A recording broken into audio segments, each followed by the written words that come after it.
Please welcome to the stage, Dan.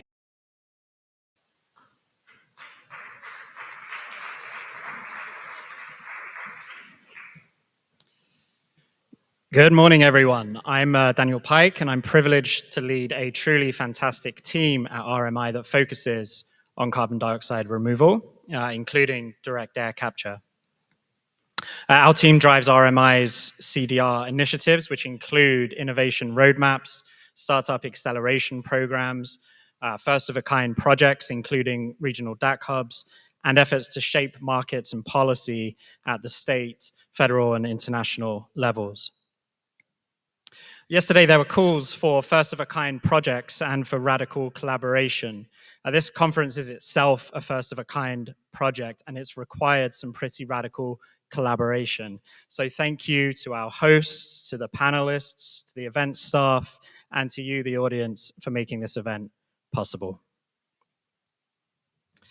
Yesterday's panel on the geographic distribution of DAC really resonated with me. It's encouraging to all of us, of course, to see Kenya embrace direct air capture as a national opportunity. But for me, it also strikes a personal chord. I first went to Kenya as a student to work on a poverty alleviation project in Makueni County, which is a semi-arid region between Nairobi and the eastern coast. It was the first time that I saw the impacts of climate change on people and their livelihoods. My experience was very formative, and it was probably the one that shaped my career more than any other. Growing up in the UK and the US, I was assured that things would only get better. As the world globalized, it would get richer and safer. I wanted to be part of that, and I arrived in Kenya ready to participate in what I thought would be an unstoppable wave of economic growth and sustainable development. In Kenya, my worldview was fully challenged. The people I met didn't think that things were only getting better. They weren't celebrating economic growth and sustainable development. They were grappling with climate change. They wanted to know why the rivers they played in as children had dried up, where all the birds had gone, and why their soils were yielding less food. And they were trying to figure out what to do about it. The answer they arrived at was drylands agroforestry, reintegrating indigenous tree species into degraded lands. Their goals were to protect their soils, restore their ecosystems, and yes, remove carbon from the atmosphere. They succeeded in many ways. They planted millions of trees, many of those trees grew, soils improved, some of the birds came back, and they even removed some carbon from the air. In fact, they nearly paid for the whole project with some of the earliest carbon credits. But it took 20 years for those trees to grow. They were only able to plant enough to make a tiny dent, and things have not gotten better overall for them when it comes to climate change. I'm sure most of you can point to a particular experience that in retrospect was the catalyst for you deciding to build a career in climate. For me, it was my time in Kenya. In 2009, I quit my first full-time job to join a solar energy startup. Almost everyone around me said solar would never work, that it was too expensive, the world wasn't ready for it yet. My manager told me I was making a mistake and that I'd regret it, and he didn't invite me to come back if I did. I didn't have the hard evidence to prove my manager wrong on the technology or the economics of solar. But I felt certain that the naysayers in comfortable positions around me were kidding themselves about climate change and underestimating how much progress a new generation could make if we decided to work on clean energy and truly committed to it. So I ignored my manager and I jumped. And it was not easy. Our company had to fight for every single panel we installed. In our first 3 years, I saw the company take off and then end up firing half the people it had hired. Solyndra collapsed, governments pulled funding, people on our installation team injured themselves, roofs leaked, customers threatened to sue us, and almost everything that could go wrong did go wrong at some point. But I saw the founder's vision become a reality. They built a company. The company helped build an industry. That industry survived and then thrived. In the process, panel costs kept on falling, incremental gains were won, and the tide kept turning.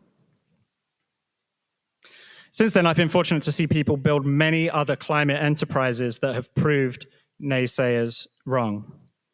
Wind power, clean energy, retail, electric vehicles, green banks, passing the IRA. Again and again, I've seen people commit, seen their efforts compound, and seen the tide turn. I expect this is a familiar tale to all of you. You've seen similar stuff. You probably made a lot of it happen. You know that progress is not inevitable, but it can be earned one day at a time, one decision at a time. I also bet that many of you are here because you also know that the progress we have made is not enough. During COVID, I met a group of searchers who had reached the conclusion that despite all the progress being made on clean energy and decarbonization, reducing emissions alone was not going to be enough. They wanted to use the COVID lockdown to move the ball forward on CDR. Specifically, they wanted to map out all of the possible pathways to removing carbon from the air, to discover the ideas that were hiding under rocks and on lab shelves, and make that knowledge open access for the world to use. That idea became a startup nonprofit called the Climate Map. Like the startup solar company, the Climate Map struggled, survived, and then eventually thrived, thanks to the efforts of many committed people and the willingness of experts in the CDR field, in particular researchers at Heriot-Watt University, some of whom are here today, to take a risk and collaborate with us in radical new ways. The Climate Map went on to become RMI's CDR initiative, and that initiative has now grown to work across all of the interventions that I mentioned earlier. So after all that, I found myself yesterday in this room listening to inspiring leaders in Kenya say that they see hope for their country in direct air capture. They want to make it a national priority. And they want people in this room to work with them for all of our sakes. For me personally, it was a very full circle moment. But more importantly, it also felt like the beginning of the next big journey for all of us in this room.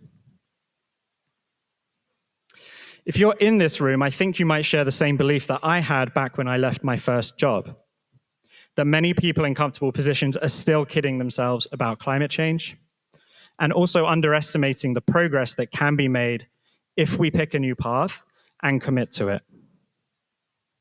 That is the right belief. But is direct air capture the right path? Can we succeed with direct air capture? I think we can, but we have to make smart choices as a community this decade. As Professor Lackner argued, we're in the same position today as a PV engineer was in the 70s, but we don't have as much time as they had. We need to be smart about which technologies we try to scale and how we scale them. We need to hit learning rates of 20%, not 10.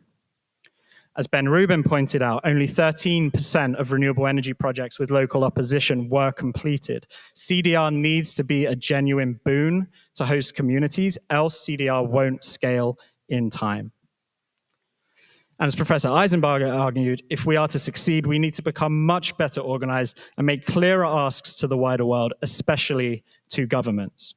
The second day of this conference is designed to help us move towards making smart choices as a community this decade. We're going to have 4 panel discussions. Each is dedicated to an area where we must get the choices right. We're going to cover R&D, climate justice and social license, getting projects built, and then public policy. To our panelists, I urge you to take a stand on which choices you see as smart and which as misguided. And I urge everyone in this room to take a stand on those choices also. Seek ways to listen and lead in this vital collective effort. Ultimately, direct air capture won't be limited by how much energy we have. Energy in its fullest sense is abundant on this planet.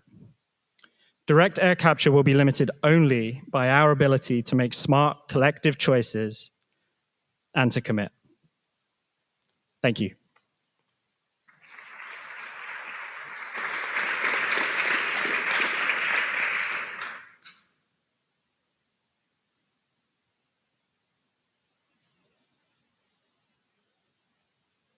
Please welcome to the stage Sylvan Eichelman, Rory Jacobson, Anu Khan, Dr. David Lubke, and Dr. Meindert van der Spaak.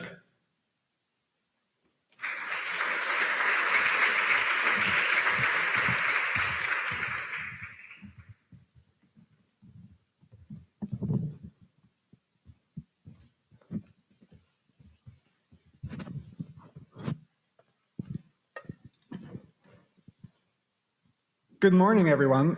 My name is Sylvan Eichelman, and I'm a manager at RMI CDR Initiative, where I lead our efforts on direct air capture R&D. As you've just heard from Daniel, we've done a lot of work over the last 2 years road mapping direct air capture, and have recently published our DAC RD&D roadmap to 250.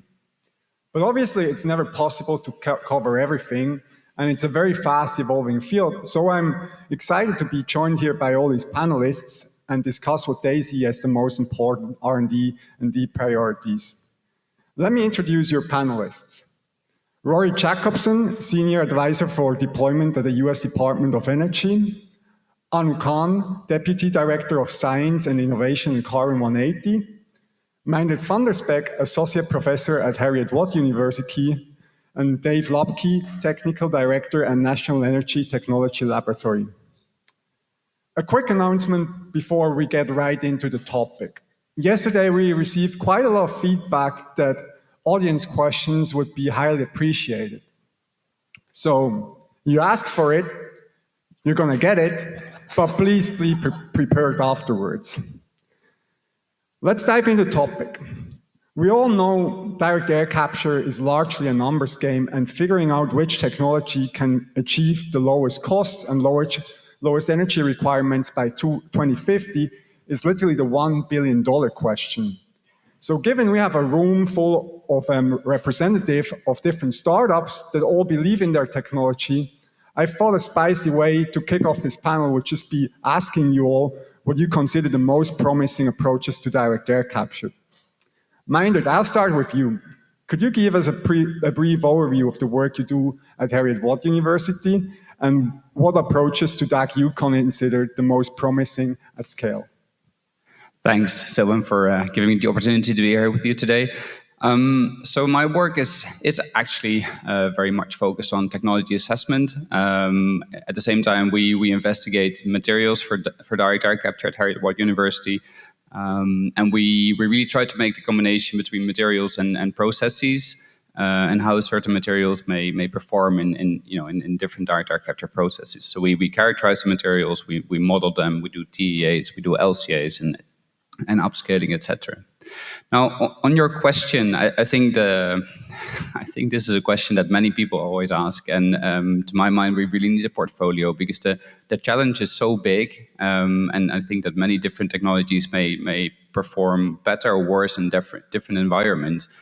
That we shouldn't really bet at one technology at this point. So to my mind, really a portfolio approach is very much needed. Dave, I'd like to dive a little bit deeper into the idea of a portfolio. I think we can all agree that there won't be any silver bullet DAC technology, but one thing that we're seeing in the industry is that kind of like the first generation direct air capture technologies, they have been focused on producing simple systems with components and materials that are already available. Now we basically see more startup emerging that focus on electrochemical approaches, with the target of not so much reducing CapEx in the very short run, but reducing OpEx and energy requirements. Given your perspective working at the National Energy Technology Laboratory, do you think that could be the future of DAC? So let me give you my perspective working at the NETL for a long time. I'll give you the old man's perspective here. So when I got into point source capture, R&D in 2002, that technology was very much where we are today with DAC. Over time, what we saw was the original generation of technologies that were out there as we first started to do this work really matured and grew, and future generations, second gen, third gen technologies came into being and were developed and scaled up, and we learned a lot. And by virtue of doing that work after the first few generations of technologies had gone by, those technologies addressed some of the shortcomings, and it's left us with, in Point Source, a quiver of very strong implementation-ready technologies there. I suggest to you that that's what we're going to see in DAC as well. In the early 2000s, we spent a lot of time thinking about, hey, which of these are the best technologies? How quickly can we down select? How quickly can we pick the best so we can focus resources there and really get these things to market quickly? I'll say, as a community, we weren't extremely successful at picking winners then. I think if we try to pick winners today, we won't be extremely successful in doing that either. So I very much agree. Let's develop these technologies. Let's push them forward, as many of them as possible, as fast as we can. And let's let the natural forces of the market and the R&D effort do the down select for us, so that when we are 10 years from now, and I think we have, those kinds of timelines to get these things pushed forward, we'll have more options, and when we understand the issues that will come up as we do this R&D, we'll have more ways of addressing them. Thank you. Rory, you're both involved in the DOE's work around DAC hubs and mission innovation. Given that most people or some people in the room might not be aware of what exactly mission innovation does, could you give us a brief overview of what you do and how that has shaped your perspective on what DAC approaches are the most promising? Yeah, absolutely. And thank you to our host for letting me speak on behalf of Fossil Energy and Carbon Management this morning. Mission innovation is really a convening platform for governments to have a conversation about their contributions to innovation on an entire suite of clean energy technologies. And currently, carbon dioxide removal is one of those pieces, which includes direct air capture. We are co-leads as the United States government with Saudi Arabia and Canada on this particular initiative. And there are a couple aspects that I think are really exciting about the Mission Innovation CDR Launchpad. The first thing is that we're also doing roadmaps, but they're roadmaps that are agreed upon by multiple national governments. So we're making key decisions about the geophysical opportunities that various national governments have within their priorities and their capacities. The other piece I think that's really, really exciting is a commitment to deploy at least 1,000 tons by 2025. And that might seem like a small number, but we want to ensure that everyone has a capacity to participate in this particular launch pad. There's also a collective contribution of, at minimum, $100 million by 2025. With US's current policy alone, we've already achieved that. And so I think it's a phenomenal opportunity to, one, be transparent about, I think, what Dave is talking about with respect to some of the life cycle and techno-economic considerations of these various technologies, but also to share how we're learning from the policy that we're deploying in our own domestic governments and the takeaways that we have from our own market dynamics. So it's really a convening platform to understand both the policy priorities of different nations with respect to CDR, but also what we're learning about the technologies. Thank you. Anu, you have a very, very unique perspective because you both study electrochemistry and you're now focused on MRV. One of the aspects that is critical for direct air capture, but is sometimes kind of neglected in the public discussion. How has that shaped your perspective on what you consider most promising within the wide portfolio of DAC technologies? Yeah, first and foremost, thanks for inviting me to join this panel. I think, why do we want a portfolio is a really good question. I think there's this talking point that we have, we need a portfolio of solutions, both across CDR and also across DAC technologies. And I think from the policy perspective, the reason that we need a portfolio is that deployment of CDR needs to be context specific. So there isn't, a DAC or CDR that exists in isolation from our broader climate policy and our broader climate goals. And we need the right solution in the right context in the right place with the consent of the people who are parts of those projects. And a portfolio of solutions helps us get there. So we don't want to lock in a specific technology, a specific approach, a specific form factor, when what we will need is a suite of climate solutions, including a suite of carbon removal solutions. And that takes us into the point about MRV, where again, the standards that we need for carbon removal must be fit for purpose. It depends what you are using the carbon removal for. And often I think what is missed in MRV is that there's a lot of technical questions. There are also a lot of policy questions baked into these standards, checklists, whatever you're doing. But sticking to the R&D piece a little bit, for direct air capture, I think there's a general sense that in some ways it is simpler. We know how to put flow meters on things. We know how to monitor CO2 and calibrate those flow meters, and there are rules for those. But it's not fully solved yet, and I think we need to be honest about that. So, for example, I think storage is a really big open question. I mean, there's a lot of things we know about storage, but most of the CO2 injection in the world, I think like 80% of it by volume, has been EOR. And so, or enhanced oil recovery, I was supposed with that, but I think we're going to be injecting in different sort of geologic formations, different volumes, different considerations. So there's still a lot of learning there related to MRV. And then I think the other piece that comes to mind for R&D as it relates to MRV is I often ask verifiers, like, where do you think the fraud will be in DAC? Like, where is it gonna, like, where are the wheels gonna fall off? And the answer is often, it's MRV fundamentally what it does is you kind of check if your operational data matches your claimed outputs. Does everything that happened in your facility match the amount of CO2 that you're claiming as credits? And we need more data about what we should expect about the operation of the facility in order to do that well. We need to know about the energy use of these materials in order to map it to outputs. And I think you're going to speak to some work you're doing because we need to build that data set essentially to do MRV well. I saw a lot of nodding across the entire group. Does any one of you want to follow up quickly?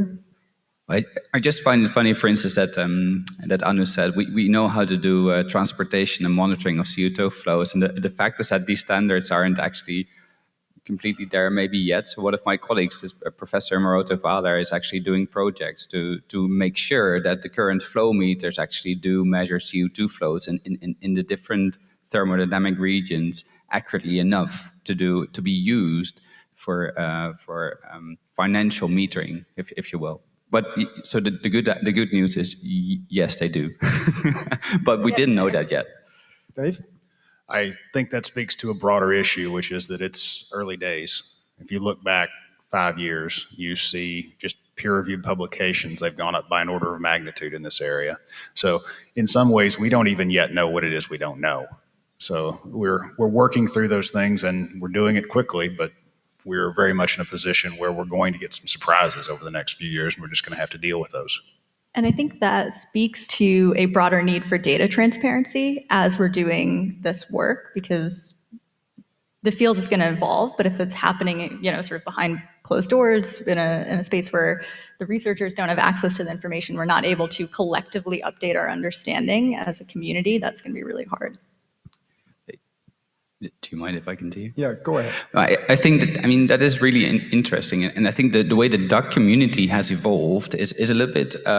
It goes against how things go traditionally. So, one of the very first companies was Climeworks, and okay, yes, the two founders they came from a PhD where they worked on direct air capture, and they found a company, but they didn't find that company based on a very, it was just one PhD, right? It was not like a very solid, agreed upon scientific body of knowledge. And this is what I like about direct air capture, is that there's so much enthusiasm about it, that many people and many startups are just going ahead, but the scientific basis isn't there yet, or it resides within these companies. And it's very important to get the science, to get many more measurements out. And many more studies out on materials, on process design, on process optimization, so that also the general public can form their opinion, including governments, including NGOs, including investors. Because otherwise, we just have to rely on what the companies tell us, and that will by definition be slightly more, slightly less biased. There was one aspect in Anu's original response that I would like to follow up with you guys too, starting with Rory. Anu, you said DAC doesn't exist in isolation. We're going to need context-specific DAC. So one thing that we're seeing right now too is we don't only see electrochemical DAC companies emerging, but we basically also see DAC companies emerging that don't focus on pure play DAC anymore. It's not just about carbon credits, but they're materializing side products. For example, hydrogen. A few examples are Capture 6, Greenlight. Do you think that's something that's going to continue, or are we going to go back to pure play DAC again? I think it's yes and. As DOE, I think that we support both reactive capture approaches and, of course, pure sequestration. We have a utilization program that's existed longer than our carbon dioxide removal program. So I think it's important to understand that there are a variety of different use cases. I do think that, considering fit for purpose DAC, it's important to understand that DAC is going to have a ton of different iterations in different contexts based on the locally available energy resources, the perspectives of community members, and then, of course, the applicable end uses, whether or not there's readily available clean energy that you can use to convert the CO2 to valuable products, or if there's readily available geologic sequestration. So I think it's context dependent ultimately, and I think that over the next half decade or so, we're going to have a really, really firm understanding of how our policy mechanisms help to shape the types of DAC that emerge.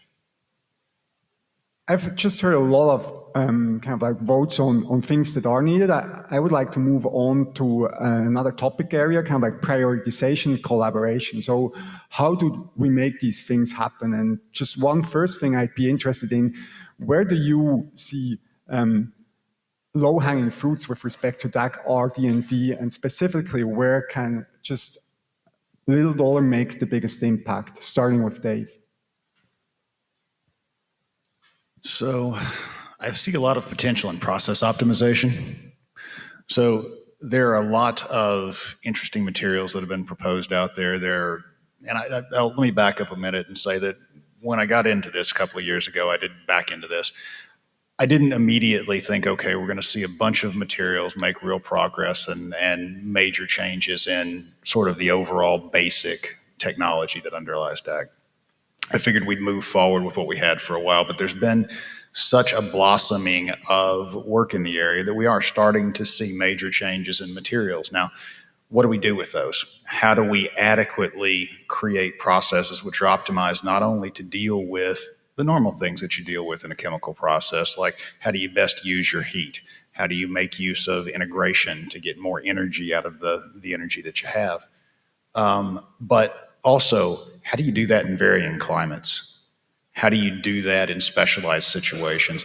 I think we have excellent tools for looking at some of those sorts of things. I think the amount of R&D dollars that need to go into it to make the impact is relatively small. And so I think that over the next few years, I think we'll see some very interesting advances in the area. Thanks. You just gave a vote for process optimization. Maynard, I wonder, would you second that? I mean, if you're talking about what are the more affordable things that we can do, then the kind of desk-based studies that David mentioned are certainly perhaps a lot of value for your dollar or for your pound. The problem is a little bit that we need to do everything before 2030. And that's kind of what we saw in our road mapping work as well. And the previous speaker, Daniel Pike, already highlighted that, right? So we need equipment design, dedicated, but also generic. We need materials design further. We need process design optimization. We need many more TEAs for many more different situations, plus LCAs. We need to investigate how to integrate direct air capture into larger energy systems and their industrial systems at scale. So not just one plant that can take a little bit of waste heat from here or from there. And contrary to what other people say, I do see a serious challenge in powering all these DAC. I mean, the sheer amount of DAC that we need, because everybody's claiming the carbon neutral electrons, right? CO2 utilization says we can do it electrochemically.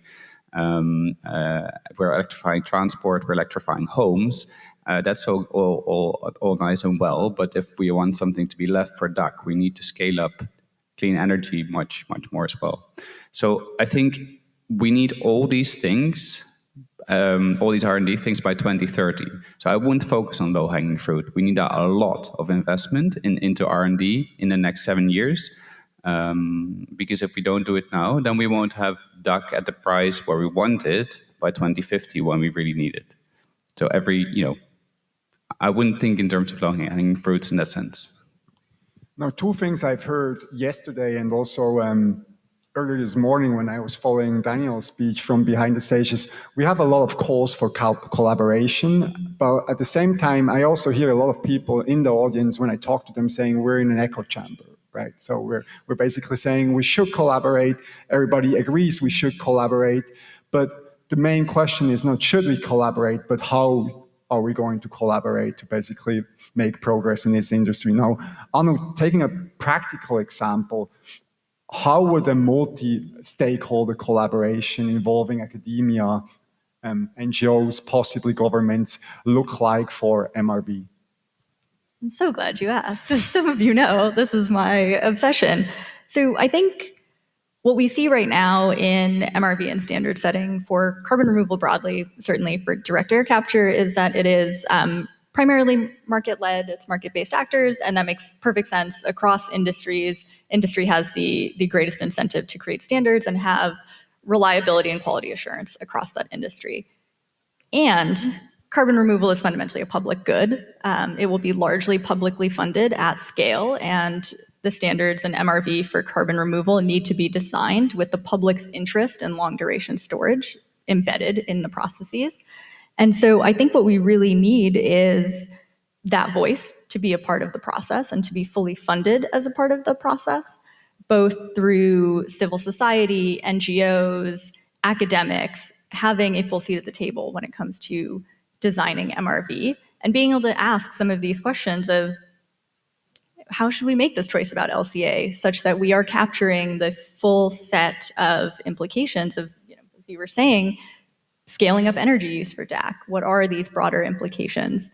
And that's not to say this should happen in a closed room with just some academics and NGOs and maybe a government person sitting there. It should be a broad collaborative effort, but it should be one where we're really confident that the public's interest in long-duration carbon removal is fully represented in that process. So Rory, I saw you nodding, so I'm going to come straight to you. And I'd like to expand the question for you a little bit, because both the DAC hubs and Mission Innovation, they're kind of like, by definition, large multi-stakeholder collaboration. So what are a few principles that we should follow for successful multi-stakeholder collaborations? That's a great question. So I guess maybe starting, I wish that all of you could join our conversations through Mission Innovation, because they are phenomenally interesting and extremely collaborative, but they are government conversations functionally. But we are making decisions about what best practices look like, not necessarily explicitly for MRV, but certainly for life cycle analysis, certainly for techno-economic assessment. And I will shamelessly plug that we have been producing documents as Department of Energy on a number of best practices for life cycle assessment. So we've currently issued a direct air capture guidance on best practices for LCA. We're actively working on some other CDR pathways. But I think multi-stakeholder collaboration is really hard. And I think that DOE has actively tried to be a venue for that collaboration to the extent possible. But ultimately, I hope that Mission Innovation is a convening point for industry, NGOs, all of the stakeholders that you listed, and particularly also community members, folks that have a vested interest in the public good, to participate actively in what governance and public policy looks like for their country. Because I think it's going to look very different based on geography, as we've discussed. I'd like us to move on to kind of like the area of questions that I consider from my perspective most promising, because I think it's even harder than the ones that we just talked about. When I follow the mainstream debate around that, kind of like outside the bubble, in my head, I always distinguish between three different types of groups. Basically, the one group that doesn't even know DAC exists. Then the second group that basically think DAC has potential and is going to be an important component of our climate mitigation portfolio. And the third group that basically thinks direct air capture is just a distraction from other more important climate solutions. So I would like to zoom in a little bit on the middle ground of these perspectives, apart from the group that just doesn't know about DAC, and basically ask, DAC hasn't been proven at scale yet. We don't know for sure whether we're going to get costs down, but I wonder, what are proof points that we need to reach by 2030 and 2040 to basically keep believing in the viability of this technology? Minder. Would you mind if I just jump back and reply to Rory's comment? Because I think there's one, I mean, I absolutely agree with what he said. Is it okay, Sylvan? Sure, go ahead. I mean, we've mentioned DEAs and LCAs a number of times, and I think they are critical in understanding what are the benefits or the merits of a technology, and also the disadvantages. Because let's face it, there will be some. The problem is at this moment is that we don't have the input data for DEAs and LCAs, and it also, going back to what David said, yes, there have been dozens, if not hundreds, of materials developed, but none or very few of these materials have been characterized to such an extent that they can actually be modeled in a process model, right? So we cannot assess the performance of many of these materials in an actual process setting. And I think that is, from a scientific perspective, that's a massive gap that we need to tackle immediately, because otherwise you can have heaps of guidelines that are probably I know they will be very good, but then we still can't do the LCA and the TA. Rory, I'll let you respond because you already raised your microphone. Yeah, I would love to. So I think that is part of the really important spectrum of innovation commercialization that DOE covers. So we work on technologies all the way from functionally TRL 1 or 0, like basic material science and physics, all the way through commercial deployment and direct air capture hubs. And I think that TRL 1 through 9 journey is extremely challenging. I think a lot of materials will fail along the way. But I completely agree. There is a lack of input at the top of the funnel for basic materials. And I think that's part of what we're trying to solve with the carbon negative shot and many of our initiatives at DOE. So agreed, but I also think that we're actively working on this, and I know it has to happen by 2030. But there's a lot of work to do. I now would like to get back to the original question I asked and get a little bit specific, because if I just put myself in the shoe of a non-DAC advocate or a critic, I'm coming myself from rural parts of Switzerland, so from places where people sometimes don't even believe climate change is real. So assuming you all convinced me climate change is real and we need DAC, but I'm still skeptic. And I basically say, all right, we're going to invest this technology, but what does this technology need to prove till 2030? And what does this technology need to prove till 2040? What are you going to respond to me, Anu? I will respond that research for DAC should include social science research, both basic and applied social science research, so that the communities that don't know about DAC or the communities that are unsure what it is. I think we need to do a lot in addition to the technical science and engineering or physical science and engineering research. We also need social science research. We need to understand what a just transition that includes CDR and CDR-like direct air capture means for our society broadly. And I want to be really clear that social science research is not the same thing as community engagement on a project basis. So I think a lot of times we kind of lump these things in together. If you're doing, good best practice community engagement, that is different from non-participant observer social scientist in that space. And so I think we really do need to think about dedicated, coordinated, social science research initiatives around something like the Regional Direct Air Capture Hubs program, where we're doing this for the first time. There's a ton that we can learn from it. And I'm not myself a social science researcher, but I talk to folks in this field and they're like, I am part of a DAC hub project. It can't be me. There needs to be a separation between the folks who are doing, good community engagement for specific projects and folks who are doing research on these topics. So really, what do we need in terms of proof points? We need dedicated social science research. We can't just keep asking Holly Buck to do everything. Although she's doing it very well. It's so good, but... If I was now playing devil's advocate, I would say I love social science research. I'm all for it, but I'm still not convinced. And I would be asking, do we maybe need deployment targets for DAC for 230 and 240? Because I hear a lot of talk also about learning rates and how fast DAC will eventually deploy. But I think most people in the room would also agree that DAC needs to get to a meaningful scale by 2050 to meaningfully contribute to climate change mitigation and not just to have a few functioning business models out there. So my question maybe to Dave, do we need deployment targets for DAC by 2030 and 2040? So we absolutely do. And let me be the engineer for a minute here. If we're going to get this technology scaled, get it implemented the way we need to, there are certain things that have to happen, right? We need to see these technologies placed in the field and operated in multiple climates, right? We need to convince ourselves that if there are ice crystals in the air because it's snowing on the Great Plains that particular day, that's going to impact this technology this way.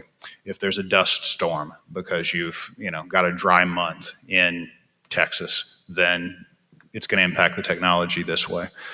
We need to understand how that's going to move forward, how the systems can operate, what their life cycles look like, how long the materials and the processes last under all those real world conditions.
it has to feel like I can have a career in this field because it's going to do something valuable for the world, and it's not perpetuating, inequalities or other harms. I think it has to feel like something where you can really make a difference.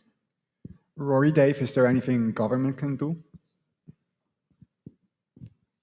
Yeah, I mean, so we've done an entire variety of things. So I have hosted Columbia grad students at Department of Energy to talk about opportunities to work, particularly in carbon dioxide removal and management more broadly. I also think one of the best things that our legislative branch has done is have qualified apprenticeship opportunities as a requirement for tax credits.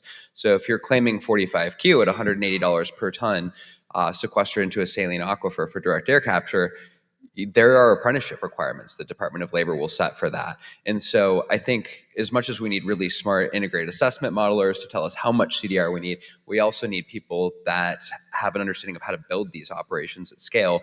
And I think having a tax credit infrastructure in the United States, at least, that helps to build some of that workforce opportunity is going to be instrumental over the next couple decades. Dave, you've got the last word. And so sort of on the scaling and testing and, moving things up that TRL side, we have and will continue to make our facilities available and our expertise available to work with the folks that are out there who are just entering this field and trying to commercialize their great ideas. So we who've been in the field a long time probably have less brilliant and interesting and unique ideas than the folks that are just getting in, but we have a lot of understanding of what didn't work on other technologies in the past, and that can be valuable when combined with some of those sorts of things. So we're doing our best to make that experience available. I see on our clock that it's time to wrap up the panel. I'd like to thank you all for your inputs, and to the audience, please give it up once more for our great panelists.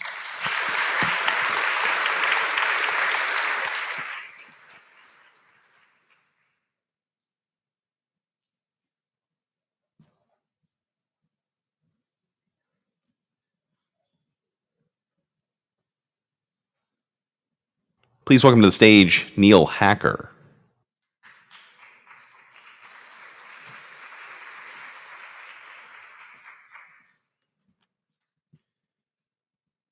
Hi, everyone.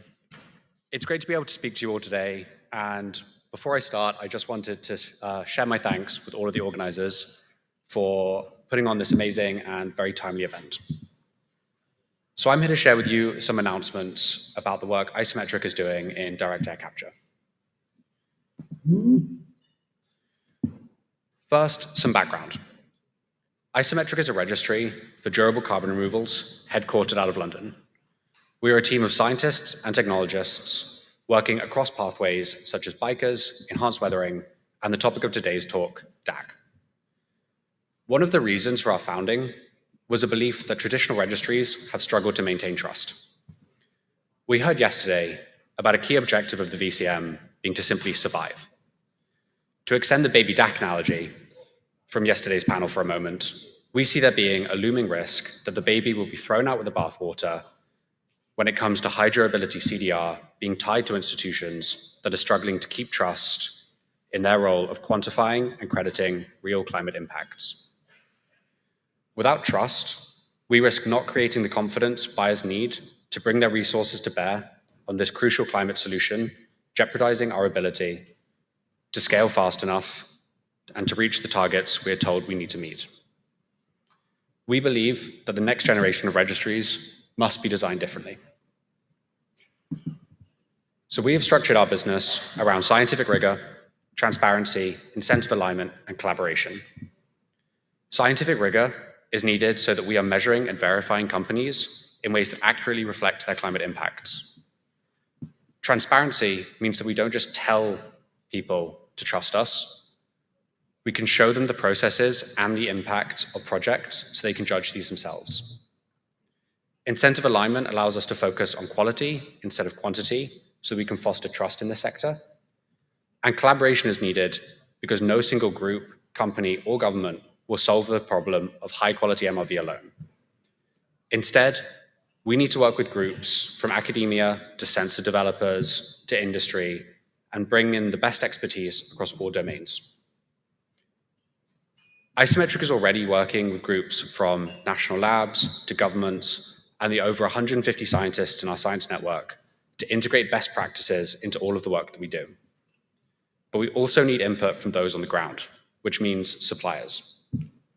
Which brings me to the first of our announcements. Isometric is working with companies across the DAC space on a leading protocol that we launched in December of this year. The version 1 will include multiple capture and storage options, such as mineral looping and electrochemical capture, as well as storage options such as in situ and ex situ mineralization. We have a great set of partners in our working group already, and more collaboration is always welcome, so that we invite any company in the room to come and join us on shaping what this protocol should look like. Now, given our position in the market as a registry and the collaborations that we already have, Isometric hears from both suppliers and buyers about what the issues that they want to deal with. From these insights, our protocol not just focuses on all the usual areas, but we are also paying particular attention to some of the areas that are most commonly raised as potential concerns from those on the demand side when it comes to MRV for DAC. One example of this is with energy accounting. Now, many of you may have read some papers from Jesse Jenkins' lab at Princeton that highlight the massive variation in carbon intensities and grid emissions that different methodologies for energy accounting can lead to. It is easy to account for the gross CDR from DAC, but we need to have robust ways of calculating the net CDR, and a big driver of DAC's LCA is from energy use. This is why we are already working with researchers so that our protocol will not just have a framework for how to account for different energy sources by type and by geography, but will also lay out a way to bring in things like power purchase agreements into companies' LCAs in a way that is credible and backed by best practices. Now, as Nicholas mentioned yesterday, today's talks have a theme of outlining where we are and pointing to where we want to be. Now, today, DAC companies are all having to dedicate significant amounts of time, money, and effort to developing their MRV strategies. Tomorrow, we want these companies to be able to focus on building out their facilities and the infrastructure for turning removals into trusted, high-quality credits will almost be taken for granted. Today, we do not have consensus on what direct air capture and storage companies should measure and how this should be accounted for at the protocol level. Tomorrow, we want these companies to clearly know what needs to be measured and how it will impact their net negativity. Today, it can still be a challenge to find out crucial information about projects and their inputs. Tomorrow, we want transparency to be integrated into the crediting process itself, shining a light on removals for buyers and communities. Now, our protocol work aims to move us towards these goals. However, we are not just looking to set a new bar when it comes to protocols, but also in how they are used. Now, Isometric is a registry, but at heart, we are also a technology company, meaning that we are innovating on the full life cycle from measurement collection all the way to credit management. This involves creating both protocols and processes to enable a path for faster verification.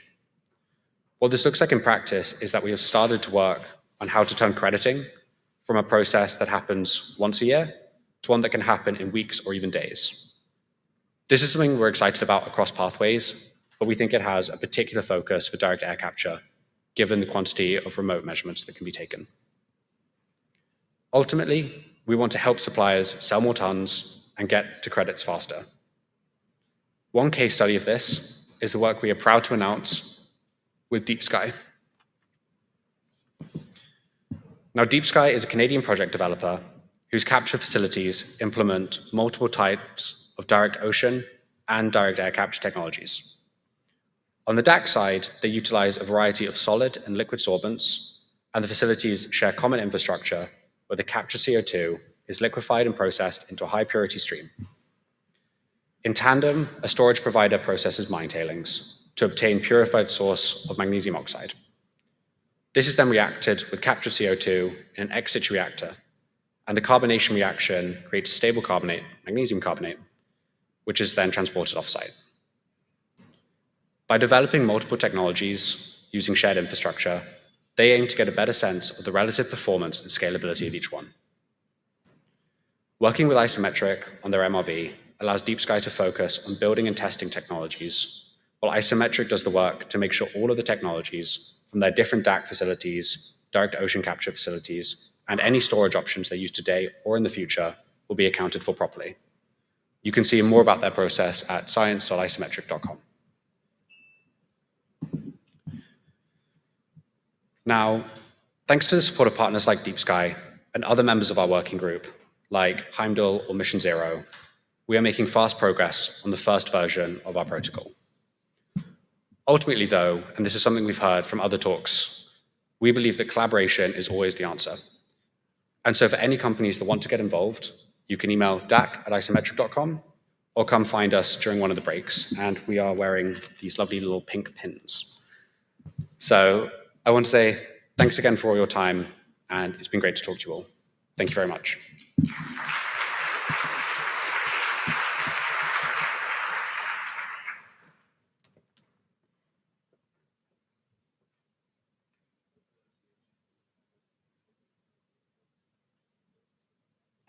Guests are encouraged to mingle during this networking break.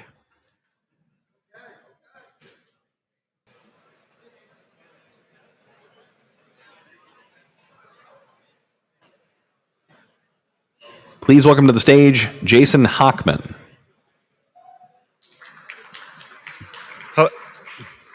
Hello, everybody.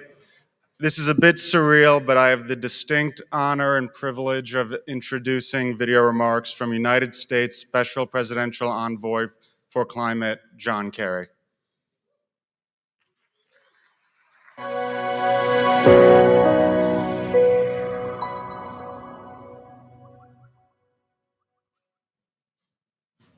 First, I want to say thank you to the Direct Air Capture Coalition, to Breakthrough Energy, the Rocky Mountain Institute, and Columbia University for bringing everybody together for this important event. And thank you very much for inviting me to share a few thoughts with you. I'm very sorry not to be able to join you all in person.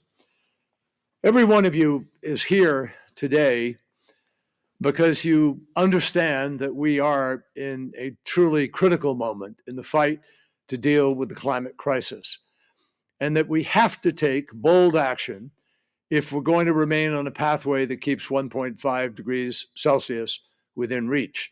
In fact, we're going to have to explore every option possible, and we're going to have to move much bigger and faster than we are today.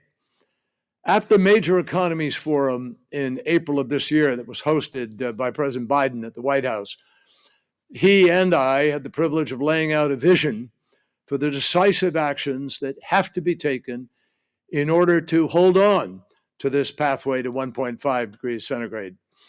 Now, today, I want to perhaps start by taking a moment just to share what I think are the critical pillars that have to be prioritized globally. First, we must, of course, decarbonize energy. We have to drive down emissions in the power, transportation, and in the industry sectors of our economy. And we have to scale up clean energy. We have to do it really fast. Second, we have to work to address deforestation, mobilizing public and private philanthropic support in order to end the deforestation of the Amazon, of the Congo Basin, of the great forests of the planet. And third, we have to tackle potent non-CO2 climate pollutants like methane and HFCs. And finally, as the fourth pillar of this vision, we must advance carbon management, that is, accelerating carbon capture, removal, use, and storage. And hopefully, you all are going to provide us with a breakthrough that makes this affordable and competitive in the marketplace. Now, I share these four pillars with you now because it's important for all policymakers and for industry alike to be absolutely clear-eyed about the need for carbon management in our decarbonization journey. Scientists have convinced me that we can't get to net zero 2050 barring some miracle. We can't get there on the current pathway without being able to capture a certain amount of the emissions. And the science tells us that removing carbon dioxide directly from the atmosphere through technologies like direct air capture are going to be absolutely critical if we're to stay on course to 1.5 Celsius, even in scenarios where we are aggressively mitigating emissions across the other pillars that I laid out. We can't be content with just one track or two tracks. We have to put every available resource and track on the table. In fact, the IPCC estimates that by 2050, staying aligned with 1.5 Celsius is going to require removing 1.5 gigatons every year from the atmosphere. That is a massive challenge, certainly as we gather here today, and it's going to require technology, capital, and policy. Today, I'm proud of the support that the United States is already providing to support this critical acceleration. Every one of you I know are familiar with the generous $180 tax credits that are provided for every ton of CO2 removed through DAC and permanently stored. And as a result of the IRA, you all know we're sort of accelerating in that sphere. The bipartisan infrastructure law includes over $12 billion in investments in next generation carbon capture and direct air capture, along with demonstration projects and transport and storage. I was also thrilled to see that the U.S. Department of Energy selected the first two direct air carbon capture hubs in Texas and in Louisiana. Now, as some of you may know, I also had the privilege with President Biden in Glasgow of launching the First Movers Coalition, a public-private partnership which has amassed purchasing commitments for scalable, durable carbon removal. And in addition to this domestic work, we are also encouraging other countries to accelerate their own efforts to scale CCUS and CDR through Carbon Management Challenge. Now, member countries of this challenge acknowledge the important role of carbon management, and they agreed to come forward with actions that are going to accelerate both CCUS and CDR, supporting project demonstrations, creating enabling policy frameworks, and providing incentives and funding to help carbon management technologies come to scale. So, my friends, I hope you get the sense that this is really, truly a pivotal moment in carbon management and in direct air capture specifically. And the U.S. is here to support the growth of this industry. But excited as I am to reflect on the policy support that we're currently providing for direct air capture, I have long said that the scale of the climate crisis is way too large for any government alone to address this. At the end of the day, we are got to be able to pull the private sector to the table, and I want to reflect for a quick moment on the important role that each of you play. Throughout my time in this office, I've had the pleasure of meeting many of the entrepreneurs and scientists who are working full-time to scale direct air capture technologies, whether it's during a trip to Silicon Valley that I made, or during conversations that I had at Breakthrough Energy's own summit, or at many other encounters around the world. After each of these conversations, I'm excited, I'm heartened by the quality of the minds and the passion of those who are working in the direct air capture space. But obviously, we all know that this is not a replicate, at least at this point, to the best of our knowledge, of Google growth or Apple growth or Microsoft growth. We know that technological breakthroughs are critical, but energy behaves differently from the multiples that we've seen in other technologies.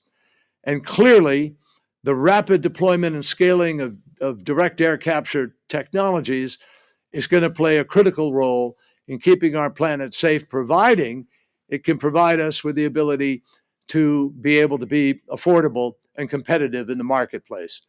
So I wish each of you all the luck in the world, all the skill in the world, and the passion necessary to bring the conversations that you're going to have to fruition.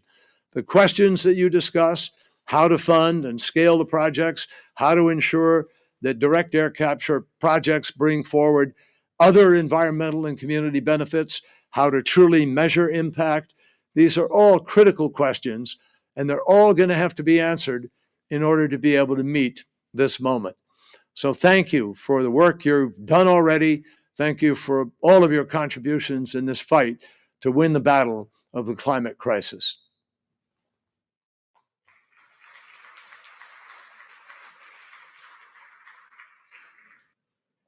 So after we just quickly readjust the stage, we'll be welcoming a panel on climate justice and direct air capture. So please welcome to the stage Francesca Hillary, Alexandra Peak, Sasha Stashwick, and Vivek Shastri for a panel on advancing climate justice through direct air capture.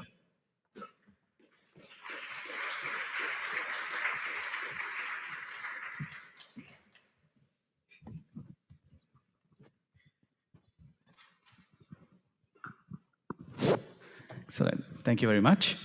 Hello, everyone, and welcome to this discussion on advancing climate justice through direct air capture. My name is Dr. Vivek Shastri, and I'm a senior research associate at the Center on Global Energy Policy. And we extend a very warm welcome to the speakers on this panel. Francesca Hillary is the Communications and Program Director for Global Ocean Health and Building Tribal Leadership in Carbon Removal. Sasha Stashwick is the Director of Policy at Carbon 180. And before this, she worked many years with NRDC as the Director of Industrial Policy. And Alexandra Peak is the Environmental and Climate Justice Strategist at Carbon Direct, where she works on environmental justice metrics for high-quality CDR.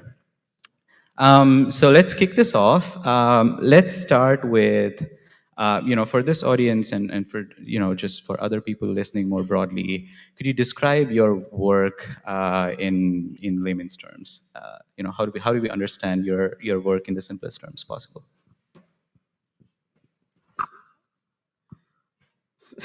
Hi, my name is Alexandra Peak. I am the Climate and Environmental Justice Strategist at Carbon Direct.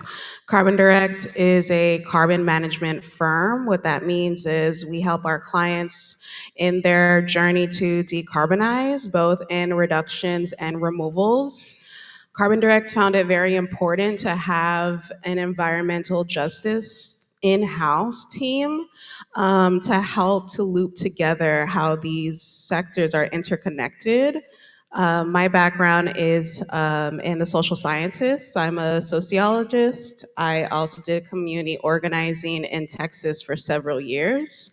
And part of my work at Carbon Direct is to, on the one hand, on our supply team, to evaluate projects based on their community engagements, making sure that they are pushing for equity more than basic equality. What that means is we look at two metrics: procedural equity, which is the seats at the tables equitable? Are the seats at the table the same people that have been at the crux of climate change injustices? And we also look at distributive equity. So are the harms and benefits being distributed according to historical trends of environmental injustices? So from our project side, I help to evaluate that to make sure that our projects have high quality.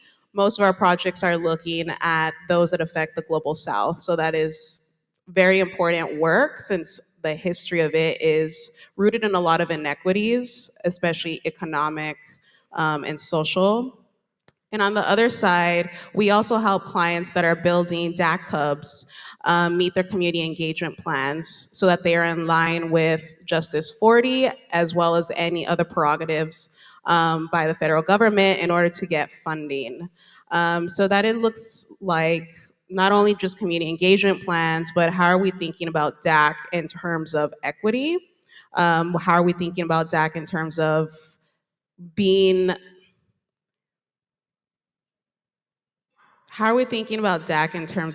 in the hands of those that have perpetuated injustices, and how can we level that playing field? Yeah, So, Francesca Hillary again. I work for a nonprofit in Washington State in the Puget Sound called Global Ocean Health. And but previous to that, for about a decade, I worked with the Tulalip tribes in Washington State, again on the Puget Sound, as a public affairs manager and communications person. And I did a lot of work in salmon recovery, communicating about the environment, habitat, whatnot. And one of my mentors there, Terry Williams, actually helped to found this program with under Global Ocean Health called Building Tribal Leadership in Carbon Removal. And so many of the Puget Sound tribes have been dealing with ocean acidification for quite a long time now. And so that eventually led Terry to, he started to really become interested in carbon removal, what that would mean for the tribes, and really recognized so early on that it was going to be crucial for the tribes to wrap their heads around this. And that was really more focused on marine carbon removal at that point. But one thing we've done over the year, and I want to thank our funders, CZI, Additional Ventures, and Breakthrough, because it has allowed us to build launch an independent tribal organization that will be self-governed amongst the 574 tribes if they all join. There are 574 federally recognized tribes in the United States, and they're all self-governing.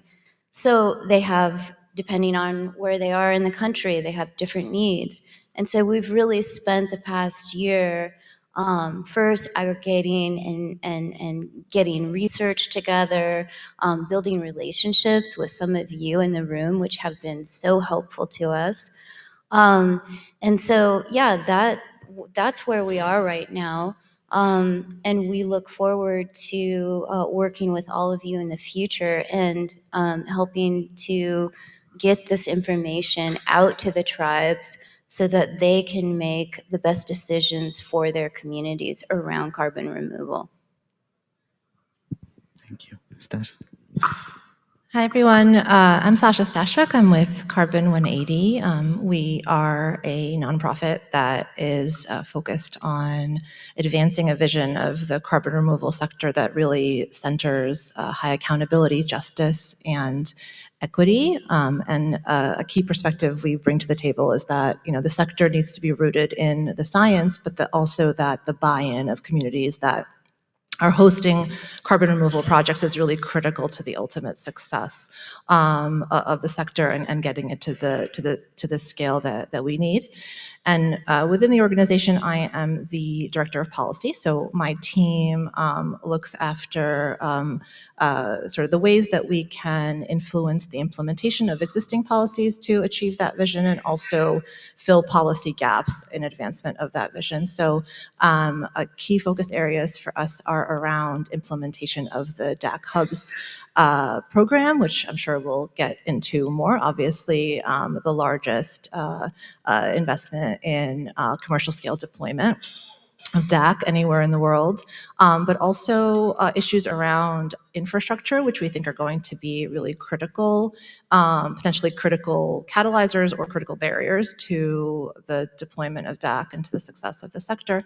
And then also policy gaps on the market making side. So looking at demand side measures and ways that we can also build in really high standards and also center equity and justice in the markets that we're creating for technologies like DAC, including public procurement markets. I'll stop there.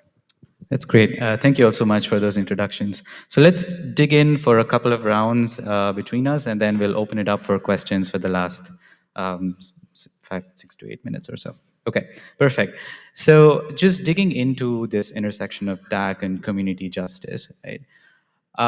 So if we look at sort of the process of setting up a DAC and operating it. So whether it is how do we power it and what sources of power we use to power it, where we site it, what materials are used in the plant itself, or what happens to the carbon dioxide once that's taken out. Historically, there have been concerns at each of those stages in terms of community engagement and environmental justice. So could you outline sort of what, with respect to DAG, what some of those burdens or perceived burdens may be from a community perspective? And then also, how what are also some of the benefits that come along with this technology deployment? I would say for the harms, something that really needs to be a priority for a project developer or any investors that are going to build a DAC hub is before it's really even in the pipeline that it is very site specific. So it's context specific. If you're going to make a DAC hub or build a DAC hub far out, for example, the Stratos DAC hub being built by 1PointFive, obviously there's still going to be some form of community engagement, but there's less of the risk for them. I believe for that DAC hub, the nearest community is several hours away. So when you're not working with a fence line community, this helps to at least mitigate the risk and at the same time shoot up the benefits. So while you're doing this DAC hub, you can also create a local program in schools that inform about these technologies with also the framing as to why this is important and now. You can also help build an inclusive, equitable workforce. When you are working with a community that is what we consider an EJ community, environmental justice community, this means that historically this community has been placed near all types of energy infrastructure with several harms, ranging from incinerator plants, smelting plants, waste plants, oil and gas rigs. And so now this community has been what we call pollution overburden and have accumulative impacts to their health. When you're going into a community like that and you say, oh, we're also going to build this other facility, even if that facility that we know is not going to emit more or is there to extract from the emissions, this community is only hearing, we already have to deal with so many harms and so many cumulative impacts. Why are we also going to take the burden or the risk that comes with another facility? So there has to be that difference when you're going in, what type of location, and if you are going to be talking to a fence line community, these considerations have to be top mind. What do you do in that case? This is when community engagement at the early onset is very important, as well as clear transparency.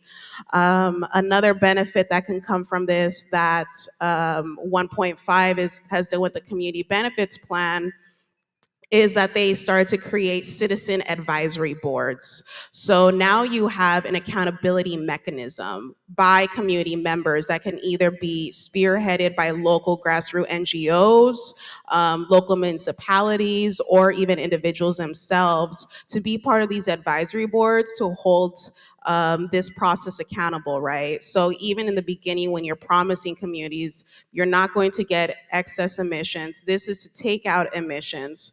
There still has to also be through the process an open channel that goes back and forth, and that other benefits are coming from it, like the ones I listed, such as workforce development, community initiatives, and really to start integrating this technology on the ground level so that it is not seen as, high in the sky, like here are the people in control doing what they need to do and they don't care about me. Like, we need to start bridging those gaps to realize that this technology is important for society first and foremost. I would say that the difference with the tribes in regards to placing a DAC plant, you're not going to place a DAC plant on tribal land unless you've gone through a huge formal process with the tribe and they agree to it, right? And then as far as community benefits, I think that that's also something that the tribes will work out. But we've been working very closely with the Upper Nicola of British Columbia with their project partners with Carbon Engineering for a new plant that will, I think, be built or they're starting to build in 2026. But in any case, the Upper Nicola are providing hydropower to that particular project. And so I think that, Indian country is actually going to start looking at these different technologies and processes differently. I mean, I have to say, just so far talking to some of the tribes, describing what DAC is, you pull the air out, you process it, and then you put it underground. They're okay with everything until you say you put it underground. So that's an interesting thing too. When you're talking to tribes, you really have to understand that each part of that process that you're proposing might be read differently to them, right? So, but yeah, I actually think that DAC represents a lot of opportunity, and I really think it's very interesting. Another description went a wire with me is I used Dr. Jennifer Wilcox's video wherein she calls DAC, synthetic forests, and that didn't go over great because of the word synthetic, right? So you really have to think through how tribes might take this stuff in. But yeah, I actually think there's a lot of opportunity for DAC, especially workforce development for tribes also is extremely important, and this represents some workforce of the future. So I think that that's a really good point to start talking about DAC with the tribes in regards to benefits.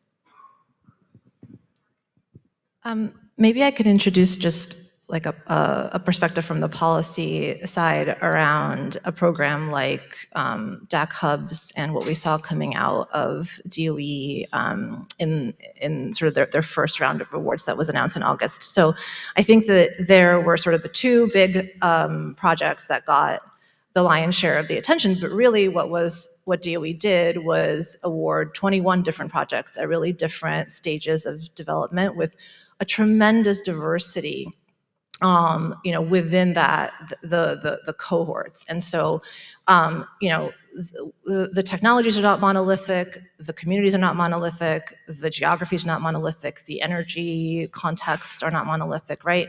And so I think from our perspective, it was really positive that DOE actually funded such a diversity of projects, and it's exactly what an innovation program like DAC Hubs is intended to do, right? Yes, it's intended to help de-risk an emerging technology where you build first-of-a-kind commercial scale facilities, they come down in cost, you generate tremendous learnings, but we're also going to be generating tremendous learnings, around this whole range of, diverse perspectives and contexts. And many of the projects have really, have a diversity in terms of the stakeholder consortiums that have come around them. They're trying to put forward new kinds of models for bottom-up community-generated models for hubs, potentially public ownership models for hubs. So just as we're generating a lot of innovation and supporting innovation on the technology side, I think we're also generating through a program like that, through a policy like that, a lot of innovation on the process side. And the idea is to really deliver, I think, a range of models as we deliver a range of technologies. And I think it can be responsive to the needs of different communities. Yeah, thank you. That's an excellent point. I think as we have more experiments in different spaces, we uncover not only different technological options for innovation, but also on the community front, how do you uncover these different dynamics and how do you address them? So as each of you are interacting with communities and community partners or tribes, or at that interface with policy, we've been through these similar processes before for other technologies, right? Whether it's fracking or siting of power plants, we've had some learnings with respect to environmental justice concerns and how do we address them. Now, when it comes to DAC, what's different or what's similar? As you're having these conversations, what are some of the biggest unknowns, would you say, like things we still don't know too much about? I would say what's different about DAC is what we make of it right now. Because as it is now, there's not enough proof and evidence for communities to believe that it's anything different than what they've seen before.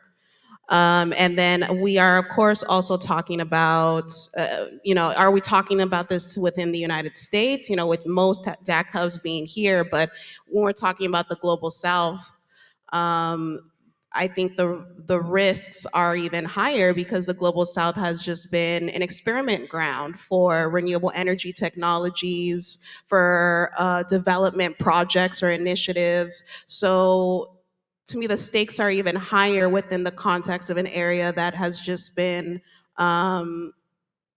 faced with way more of the burdens. And what DAC can do differently is completely reverse that by showing transparency, being engaged early on, and also to disclose what this technology is meant to do, even if it is to also generate profits or to generate a different business. That should also be disclosed alongside with the benefits, the co-benefits, because peddling one over the other could be disingenuous. And I think that is probably what, in my experience working with communities, both within the US and abroad, is just be transparent. And even if answers aren't yet found about this technology and how we're scaling it, that has to be disclosed as well.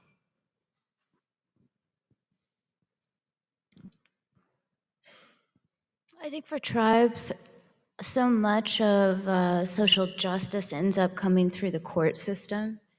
The tribes are written into, the treaties with the tribes are not like other treaties that the United States has signed on to. Whereas if the United States were to pull out of the Pacific Salmon Treaty, the United States' sovereignty would not be affected.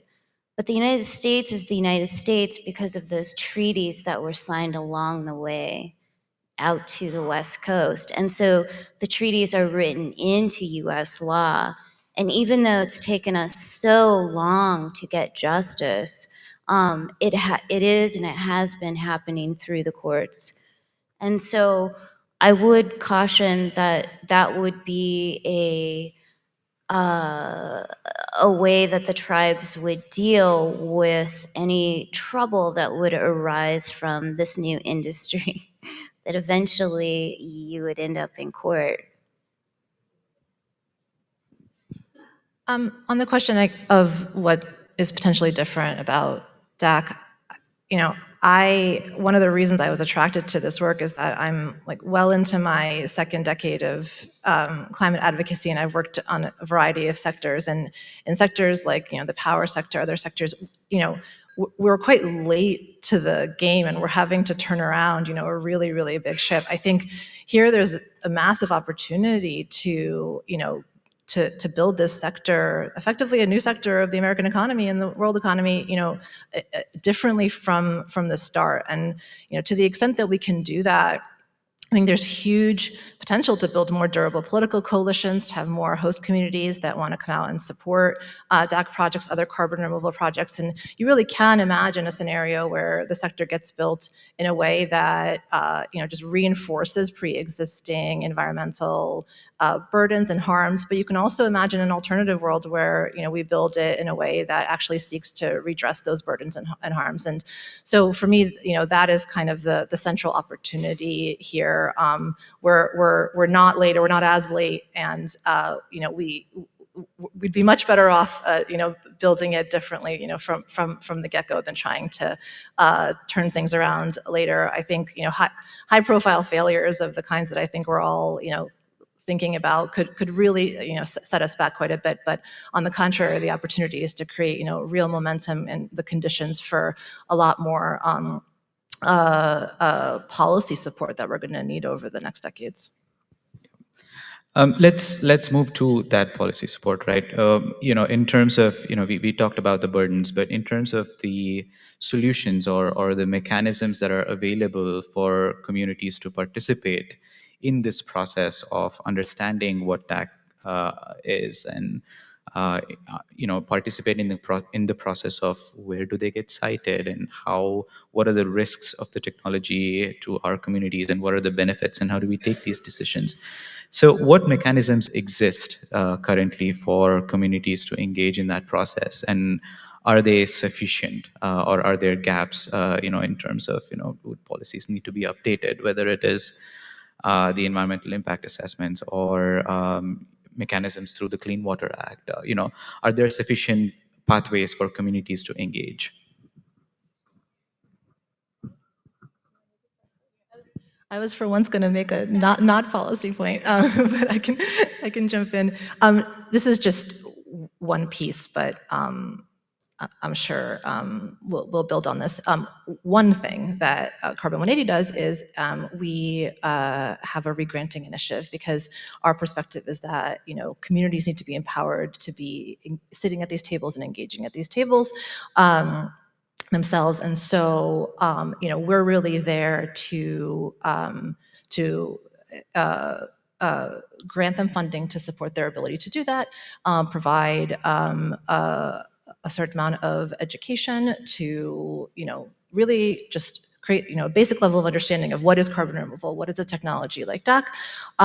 And, the idea there is that we are not an EJ organization, but we want to be in support of EJ organizations that, again, are non-monolithic. It's going to vary depending on what community the groups are in, but really trying to seek out organizations that are accountable and responsive to the actual communities where they are operating. And so can even begin to engage in processes like community benefit plan discussions with project developers and with agencies like the Department of Energy. So that's just an example of something that's going on that, at least at Carbon 180. Yeah, so some policies that have been really helping with this is the DOE's applications for grants. So project developers, we were just speaking of the two big ones, yes, but there are several others. But part of the application process is a very rigorous, in-depth community engagement plan.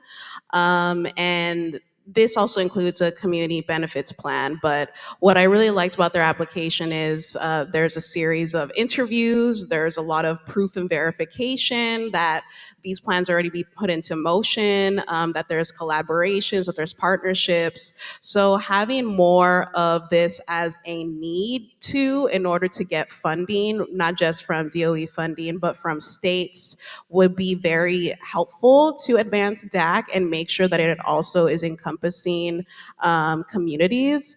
When it is an afterthought, that is when a lot can fall through the cracks. So if it's something that you need to do, when I say you, a project developer needs to do in order to get this funding, is pretty much that you first have to show that you have community engagement. These types of policies can help push that and also start build support as this happens more within states, so that communities can also support each other across state lines if that's necessary.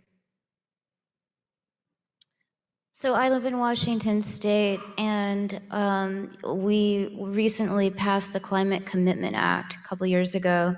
And part of that is sort of a redistribution of funds to the tribes, up to $10 billion over 10 years, I believe, which is meant for restoration and a lot of the work that the tribes already do with recovery, habitat recovery. And so it's things like that, and I do think that there are parts of Justice 40, although I really can't speak to all of the issues with the tribes simply because they are different. But I know that the Climate Commitment Act is going to make a huge difference in Washington State for the tribes, and I think that part of that is based on just the state and voters being willing to allow it to happen, just let go of that, control over resources. And we're really excited to see what shakes out in the coming years. And yeah, last year we got carbon removal monies put into that as well. So. We'll move on to Q&A in 5 minutes. But before we do that, I just wanted to give a space. You all come from a climate justice and environmental justice, a community advocacy background. And as you look, at this horizon of this new technology deployment, is there anything that keeps you up at night on things that could really affect the community or derail it? Is there anything that keeps you up at night?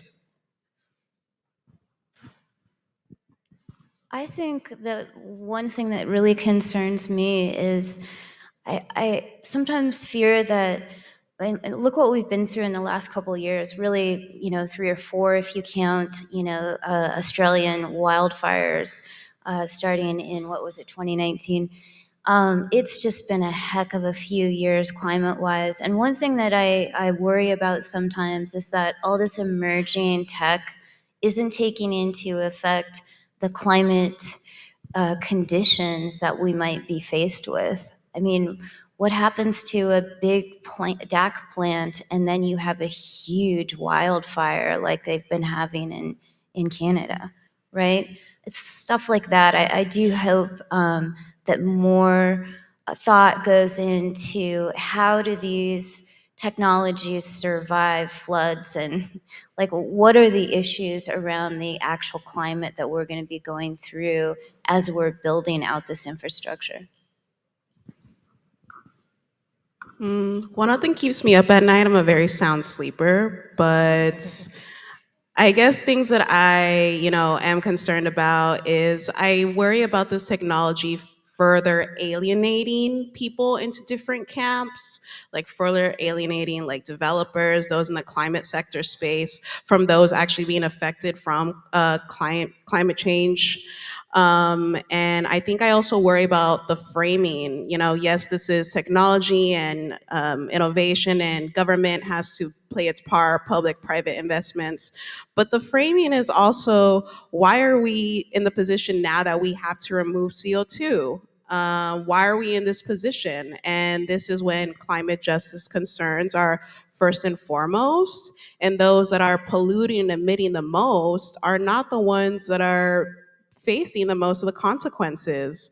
So when these same actors are, spearheading technologies to remedy this and removing legacy emissions, that's important, yes, but the framing and the connection back to the ground is very important. The global level must also be informed by what's happening at the local level. And so, yes, I guess one of my concerns is that this is just further pushing people into different camps when this requires an all-hands approach.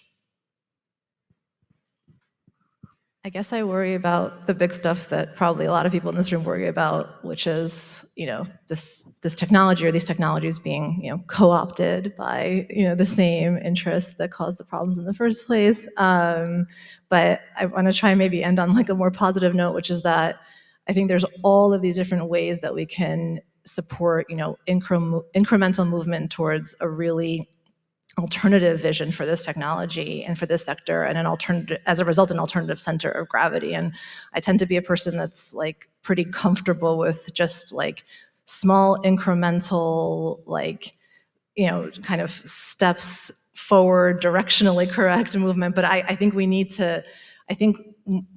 we really need to be kind of aligned in that direction. I'll just use an example. The DOE put out a set of principles for responsible carbon management.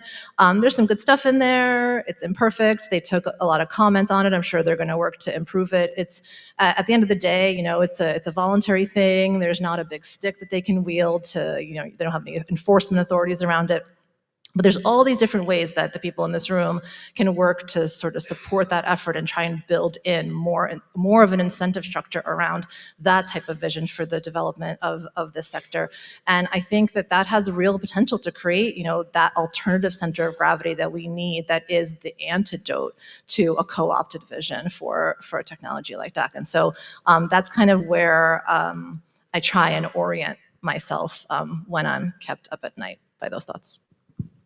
Yeah, that's great. I think what I heard from what I'm hearing from all of you is, it's important to recognize the historical contexts in which these developments are happening, but we have an opportunity here to get in front of them early on and be transparent about what do we know, what do we not know, and how do we create more mechanisms for people to engage in this process, understand this process, and benefit from this deployment.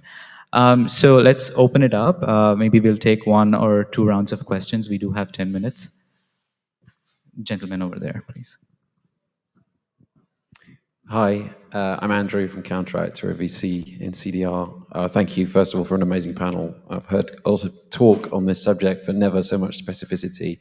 And it's great to see real, clear action we can take, and really inspiring. So thank you. I guess my question is, the US is the leader in this space, unquestionably, and so it's right that we're asking these questions first in the US. But I think one of the things that keeps me up at night is climate justice internationally.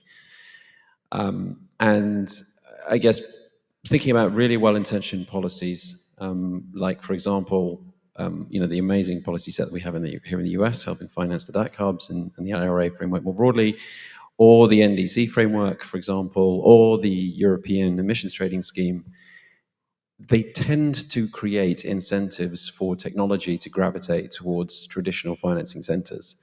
A lot of the companies that I talk to in the developing world are trying to figure out how they can become a US company so they can tap into that money. And that's natural, but it's also sad. And I wonder, internationally right now, whether we're creating policy sets that actually are unhelpful from a climate justice point of view, even though they're doing a huge amount of good for the DAC sector, because they're helping catalyze change, because they are magnetically drawing innovation and entrepreneurship to the US, I think to Europe, to the UK, because those are where the policies are moving first. And I wonder what we can think about as we sort of evolve this sector together to help ensure that actually the developing world it can benefit from all of this money. Should it be possible, for example, for a company that's doing its first project in a global south, DAC hub, to benefit from 45Q, to be able to sell removals into the EU ETS, and wouldn't that be the most catalytic thing that we could do from a climate justice point of view if we think worldwide?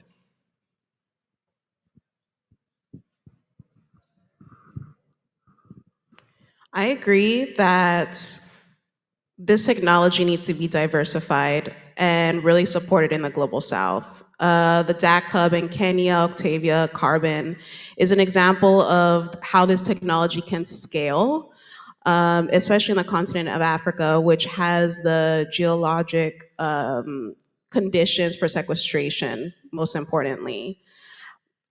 But your question really touches on a global mindset that needs to start reversing if these technologies are going to be equitable.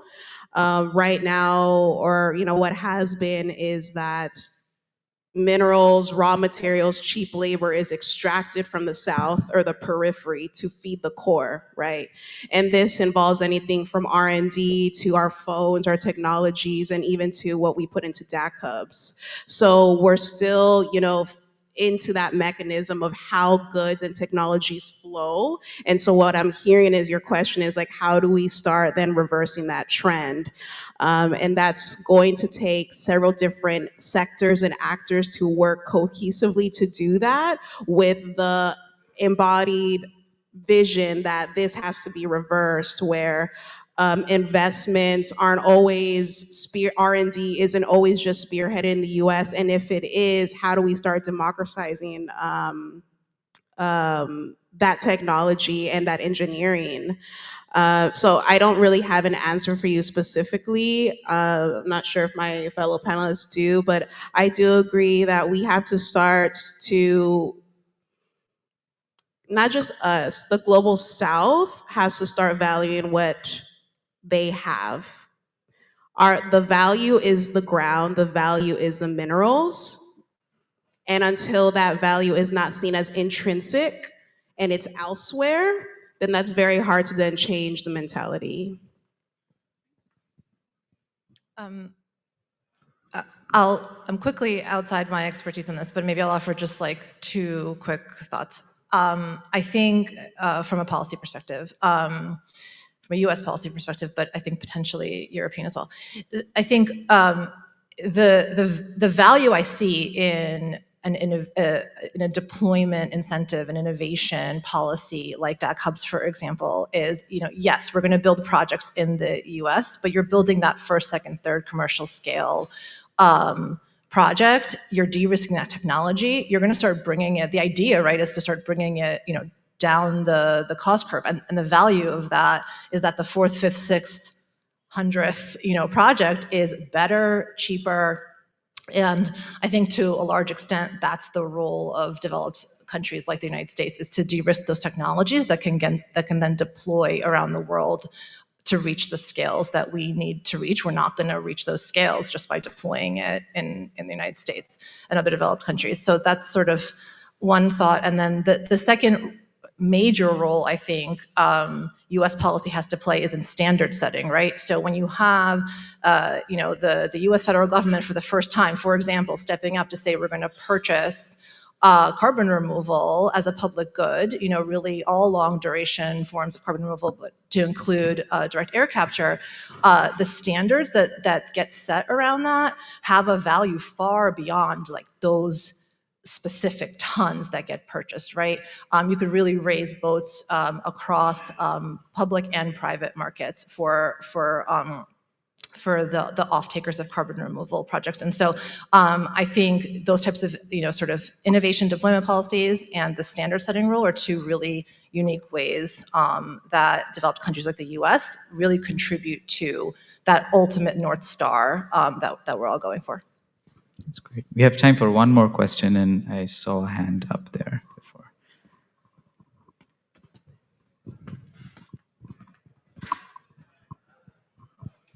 Hi, I'm Max Pachota. I'm a PhD student at the University of Pennsylvania. And the question that I really have is, given that there's really no precedent for what a fair or equitable community benefits plan looks like, and the fact that despite having good intentions, direct air capture developers have a conflict of interest when advising communities as to what that looks like, whose job is it, would you say it is, to empower and set these precedents such that the communities being impacted know that their community benefits agreement is actually in their best interest?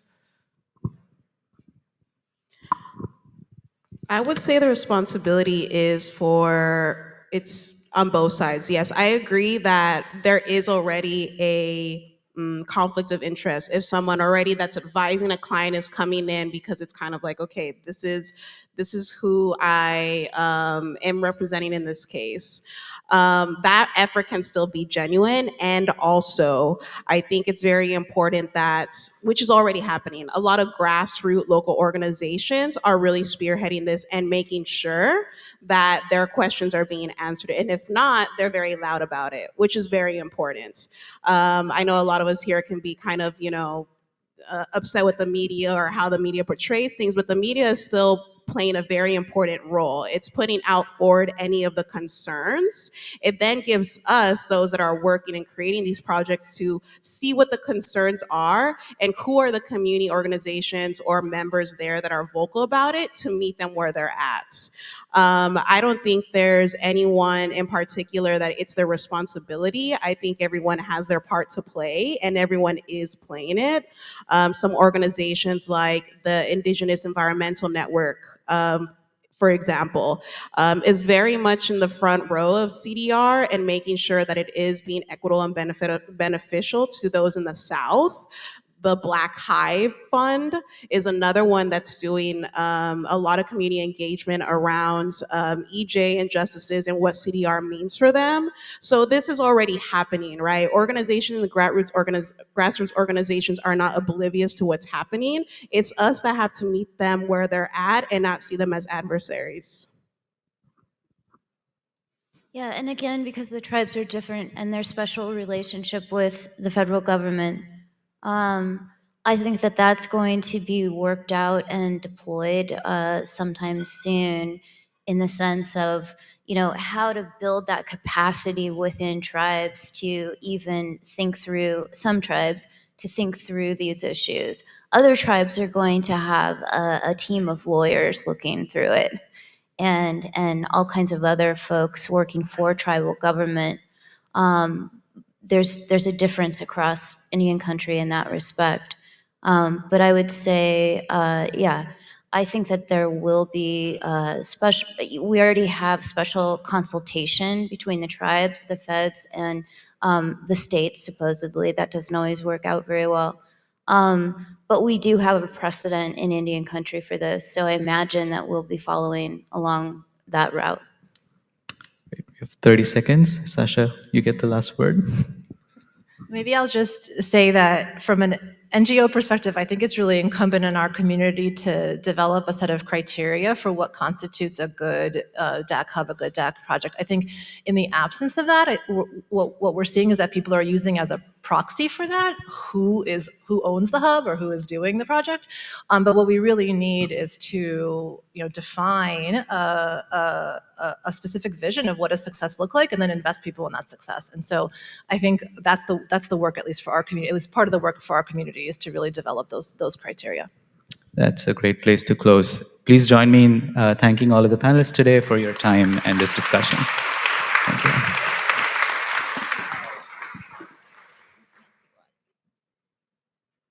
Please return back after lunch in 1 hour from now.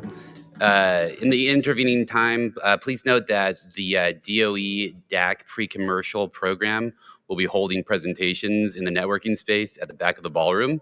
Please join us to see the work planned from the first 13 awardees under the DAC pre-commercial prize. Thank you.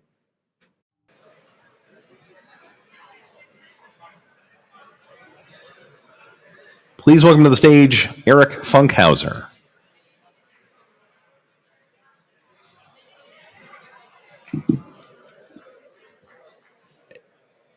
All right, folks, good afternoon. Please feel free to wander in and take your seat whenever. This is not a rush. You have all the way through my remarks before we need to get serious about the programming again. I do want to welcome you back. We are now in the home stretch. We're looking right in the face of the last two panels of the first ever Global DAC Conference.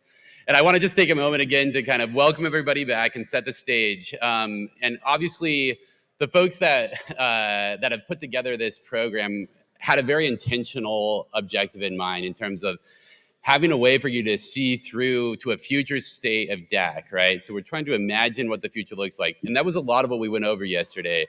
What are the different antecedents that we need to imagine today in order to have a future tense that looks something like the objectives that we have? Obviously, just from the start today, beginning with Dan's remarks, going through the R&D panel, and then going on to community engagement and social license, you can see now we're drilling down into some of the pure play present tense issues, and we're going to continue that into the afternoon.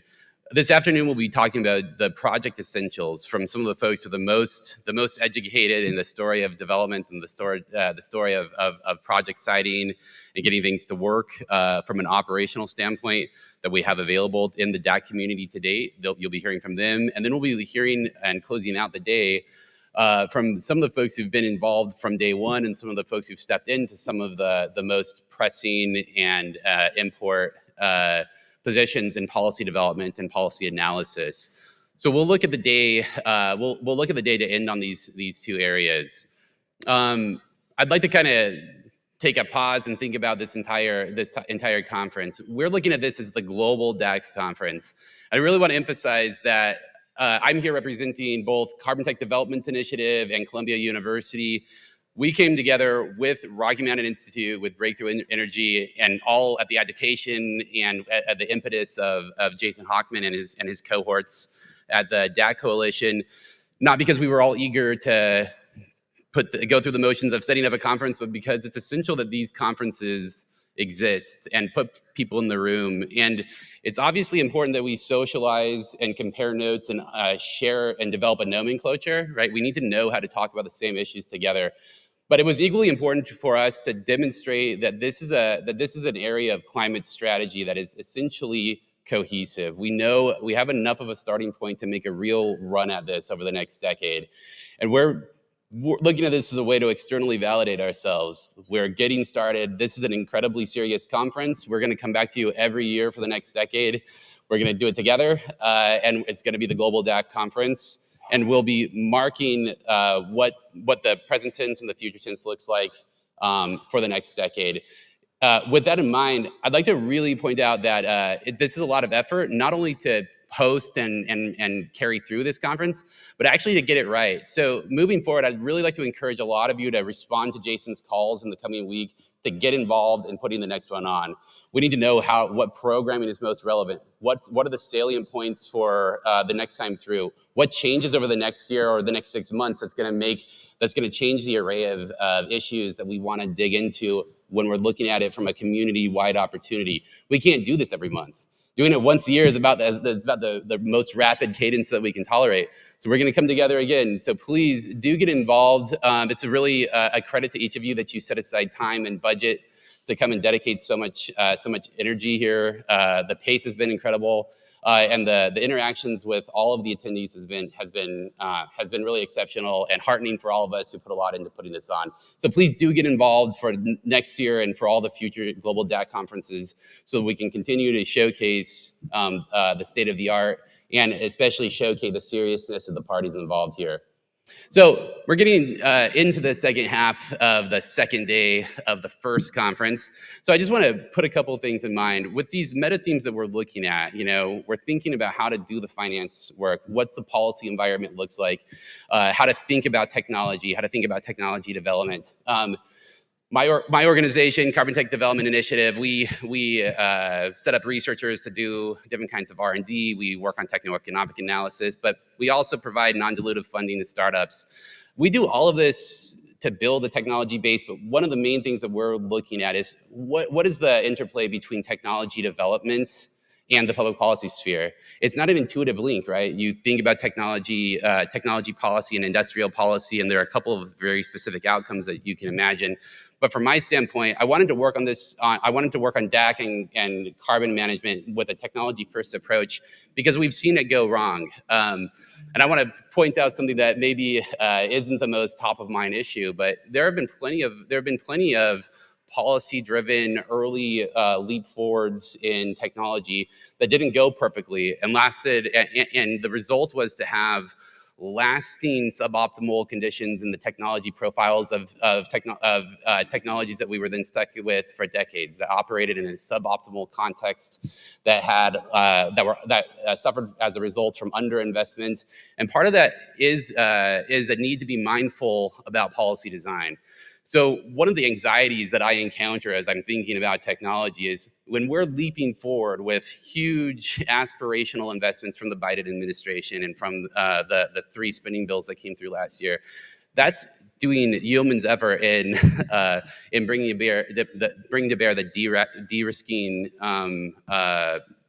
capital that we need the government to support. But that's step 1. Step 2 is making sure that when we leap forward with technology, that we're being mindful of having adequate technology diversity in the mix. We need the ability to vacillate between different types of technologies and the different types of antecedents within the technologies as supply chain contexts change, as geopolitics change, as policy preferences change, and as political will changes. So I wanted to kind of convey to you, this is how my anxiety formulates. I'm pretty different from a lot of you, but this is an articulation of it. I'm really mindful of, like, if we run full tilt in one direction, we can't do it for a decade. we got to start looking under the hood pretty quickly and start to calibrate exactly where we want to go with technology, policy, and markets. I want to share that over the course of this conference, I've heard somebody say almost exactly what my position is, but with a completely different context. Something where somebody bent my ear for 15 or 20 minutes about MRV, saying something very similar. I'm looking around and we're all talking about MRV this way, but I agree, and we have this in common with my peers, but I'm really concerned about this one facet. And that's one of the really novel things about working on these early technology areas where there's a lot of policy involvement and there's a lot of enthusiasm. So I find this conference to be a great opportunity to compare notes and see where the stuff that isn't making it into the Twitter feeds and into LinkedIn and into the consulting and the NGO reports. How is that translating the way that we're all making strategic decisions? So part of setting up a programmatic framework here is, in terms of what we talked about in the conference, is to stir the pot, right? The phrasing that I like to think of is we're trying to achieve disagreement. And I think I've seen that throughout the entire conference, especially on the last panel. I could tell, like, these are very congenial people. They get along. They certainly know each other. But if you didn't notice, they didn't agree on everything. They're very nice. But it's good. I like to hear the contradictions. We heard that on the first panel on the first day as well. Folks are rowing in the same direction, but they don't have exactly the same idea in mind of the critical next steps. So I think as we move forward for the next couple of years, it's really important to highlight that some issues, including some of what we've gotten in today, like social license to operate, we're going to need to continue to stimulate and get along while we disagree and bring those contradictions to the surface quickly. With all that in mind, I just want to wrap up with that call, and again, a reminder to get involved in helping us make this a bigger institutional feature in the DAC community moving forward. Every year, we want this to be a bigger and better and higher profile and higher octane conference. So your involvement is going to be essential. So I really welcome you to get involved. Again, Jason Hockman is the person to look for. So as his emails come through to everybody over the next couple of weeks, he'll be giving summaries of exactly how y'all can get involved moving forward. So with that, I'll go ahead and close from the speakers, and we'll have an end of day wrap up from Jason, and we'll move on to our next panels. Thanks so much.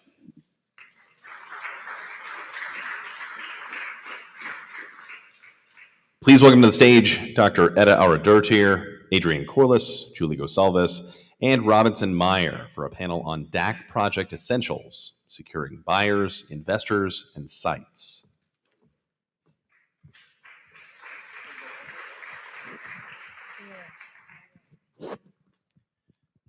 Thanks so much. Thank you for joining us. Let's just start by having us go down the panel. And it's funny, first of all, I love the panel name because as far as I can tell, buyers, investors, and sites is like 95% of the business. I keep wanting to be corrected here, but it seems like a large share of what dominates a balance sheet. So we're going to talk about as much as we can of it today. Let's start by going down and just, if you can share, I think we're all familiar with your titles, but if you can share where your firm and kind of your own role sits in the direct air capture value chain, so to speak. Okay, great. Thanks for inviting me speaking here.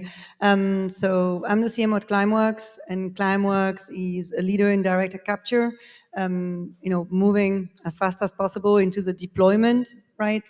Bringing direct air capture and storage to life, along with our partner Carbfix here in Iceland first, with the first of a kind plant open in 2021, and now in application and negotiation rounds for TA3 in the US and exploring as well other locations. So that's why this topic is very relevant. So it's all about deploying and bringing large-scale DAC as fast as possible.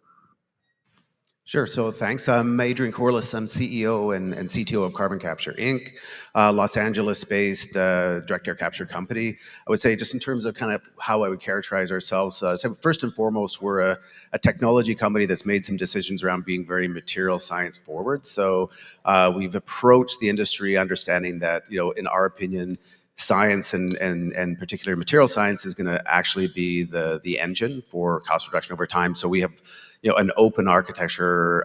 We have about a dozen or so unique development programs with universities and corporate labs, et cetera. But that's kind of like us as a technology company. We also realized that in the early days of deployment, in terms of, I would say the immaturity of the project development players in the space, there aren't any, that we need to take an outsized role off our balance sheet in terms of standing up projects. So in that, and also, we also have the advantage being in the US and having access to the 45Q and hopefully in the future the DAC hubs as support of early projects. It's certainly a decade in front of us where the development of projects has the ability to basically give more venture-like returns. So I think we are also looking forward to participating through this next decade, taking advantage of the US situation to hopefully get to a scale where post 2032 we can be looking at something that's a little more conventional in terms of how technology is deployed and developed. Yes, thank you. I'm Edda. I'm with Carbfix. So we're a slightly different company. So we take the CO2 that these good people and other people in the room plan on capturing from the atmosphere, and we inject it into the subsurface, into specific rock formations where it mineralizes permanently through natural processes. And I'm like 5-year-old kids. I always carry rocks in my pockets. So this is what the CO2 turns into through our process.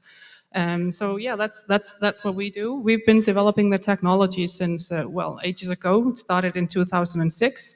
First, predominantly with point source capture and storage in mind. So we'd already sort of demonstrated that process when we met our good friends in Climeworks in 2016. But since then, also been very actively working within the direct air capture and storage space. Can we start just by, when you're putting a site together or a project together, what comes first? Like, what needs to come first? What is the kind of 0 to 1 where you're like, okay, there's nothing here. Okay, now we're starting to put a project together here. Well, I think you can say you need storage if that is the angle that you're pursuing. If you want to do direct air capture and storage, you have to make sure that you have the possibility for that in a certain location. Having said that, it's not that simple. I mean, we wouldn't go out and develop a site without having at least some knowledge that we would have a potential buyer, wanting to provide us with CO2 at that location. You might do desktop studies, but anything beyond that, you already have to have some sort of early stage relationship. And that's really then how the process moves ahead as you develop projects. You have to develop the various angles of the value chain in parallel, and it's not an easy task.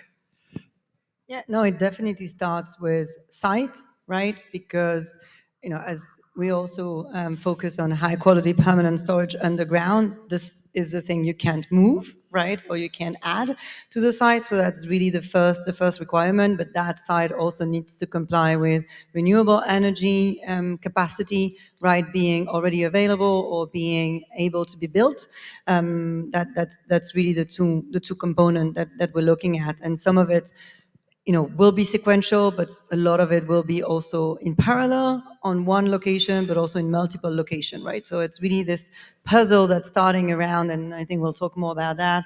But that's really important to know that there are different streams going on in parallel. But that's probably the first one.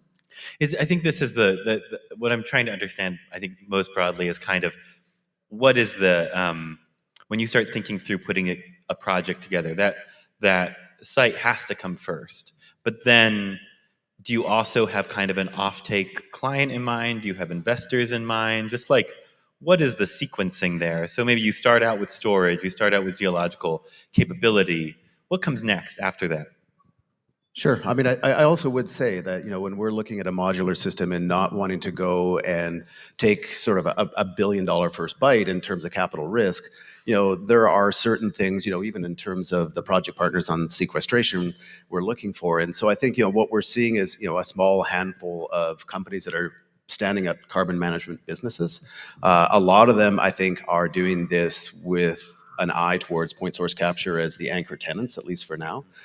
So I think that the degree to which we can leverage infrastructure on site is really important. So we've found for sure, if you're thinking about a greenfield site and you're looking at trying to develop a DAC-only solution, and the hurdles in terms of having the capacity large enough to start a Class 6 wells operation, and also the cost of bringing in fresh infrastructure if it's a greenfield site, those are really big chunks. So I think the degree to which our sequestration partners are leveraging point source emitters, and that we may be in an industrial site where for whatever developmental or economic developmental reasons there's land set aside and power and infrastructure, I think we're seeing those as being some of the easier sort of first bites of a project. No, I think definitely, right? One thing is the suitability of the site on its own, and then it's what revolves around that increases the likelihood that actually it becomes a dark site, right? And as you rightly pointed out, we're not at a stage yet where, direct air capture only would justify investment, for infrastructure for geological storage on its own, or even likely, some additional renewable energy investment, right? So we're also dependent on whatever the ecosystem around is in terms of either gathering forces with other players or upgrading or adjusting whatever on the ground from that side. And then once you have a site kind of in mind, do you then have investors who you've maybe been queuing, or investors who you then, offtake agreements who you've been thinking about? Like, I perhaps this question is a little premature for the industry, given that there's is there more siting capacity than we have to set up DAC right now? But I think I'm just trying to understand how this puzzle comes together. Once you have the site, who do you talk to next? Well, I mean, once you have a site, you have to characterize it thoroughly. So it's not just enough to say, okay, I have the site, I know we have good formations. You have to understand, what is the porosity, what is the permeability, where is the groundwater table, how would you drill below that, how are you going to case the wells to make sure that you protect the surface groundwaters. So it's not enough just to have a site. That's when you start exploring the subsurface and sort of coming up with a proper reservoir management plan. That takes time. This feeds into rigorous permitting processes. Of course, while you're doing that, yes, it's good to start thinking about, which investors can you bring on board and pursue offtakes. But you will not have a final investment decision until you finalized more or less the permitting process. And that's really one of the big struggles in my mind in the space now. We have a standardized approach on how to characterize the subsurface.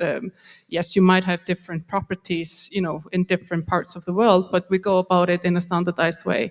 But these human-made systems for how you secure permitting, those are not uniform. They are extremely complex, when you compare it, how is it in Europe, how is it in US, how is it in the global south? And that is really a big issue that we're struggling with. So, and that's something you have to figure out before you pursue the investor, because they want to know, how are you going to make sure you can build it? So let's stand on permitting for a second. You're unusual in that you're unusual in this room in that we're having a whole conversation about permitting in the United States, around the DAC hubs, around kind of energy and renewable infrastructure in general. You have a lot of familiarity with how it works in Europe. So can you just compare what the US and European processes are like for us? Julie, I'm going to invite you to come in too if you'd like.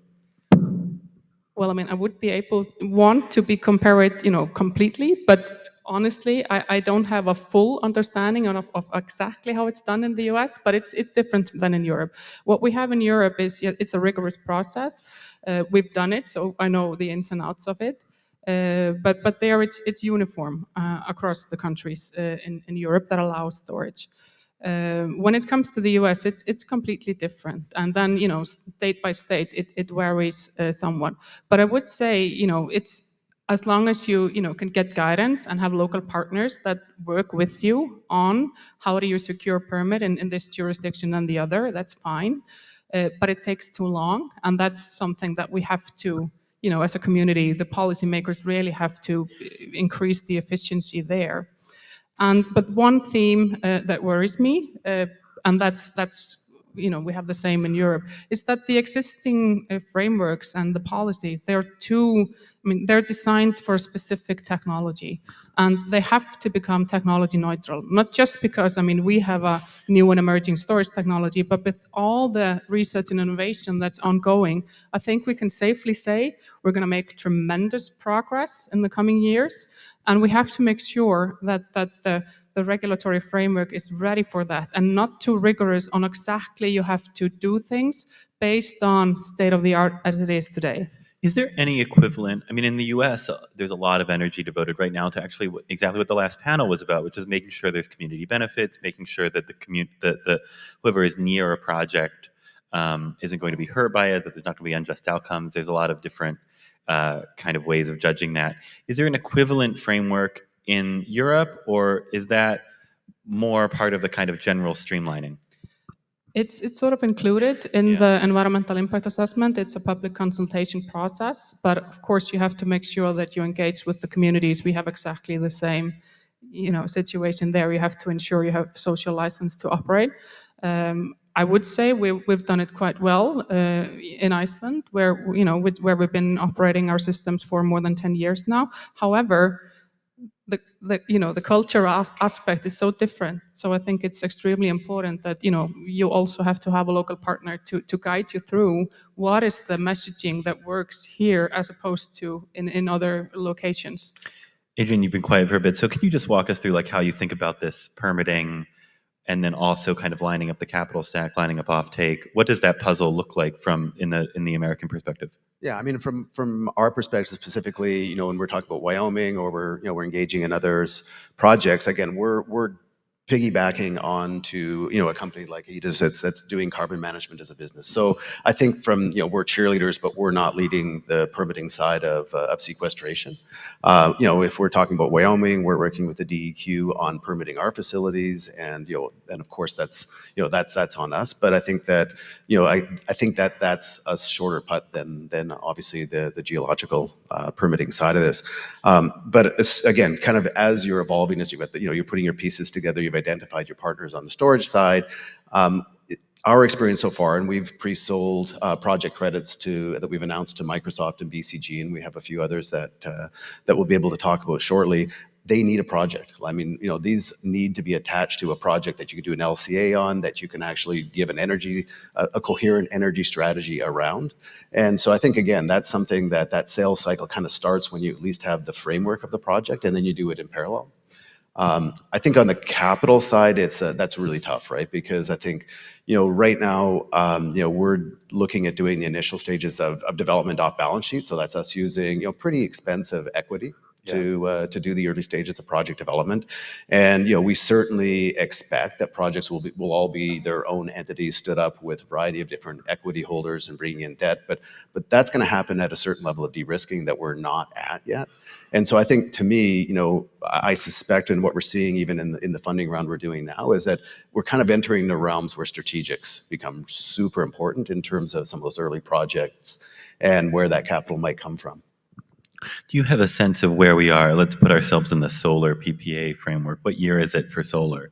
I don't know, whatever it is, like minus 10 years at least, right? like I think that, when we talk about us having kind of a business environment where, we can just be an OEM and provide equipment and services into a project developer, I think that's post 2032, post 45Q's, sort of support of this. I think it's at a point at which, we've driven as an industry the volumes and the knowledge to the point which this can kind of support a compliance-like market at $200-ish a ton. And I think that's out decade plus.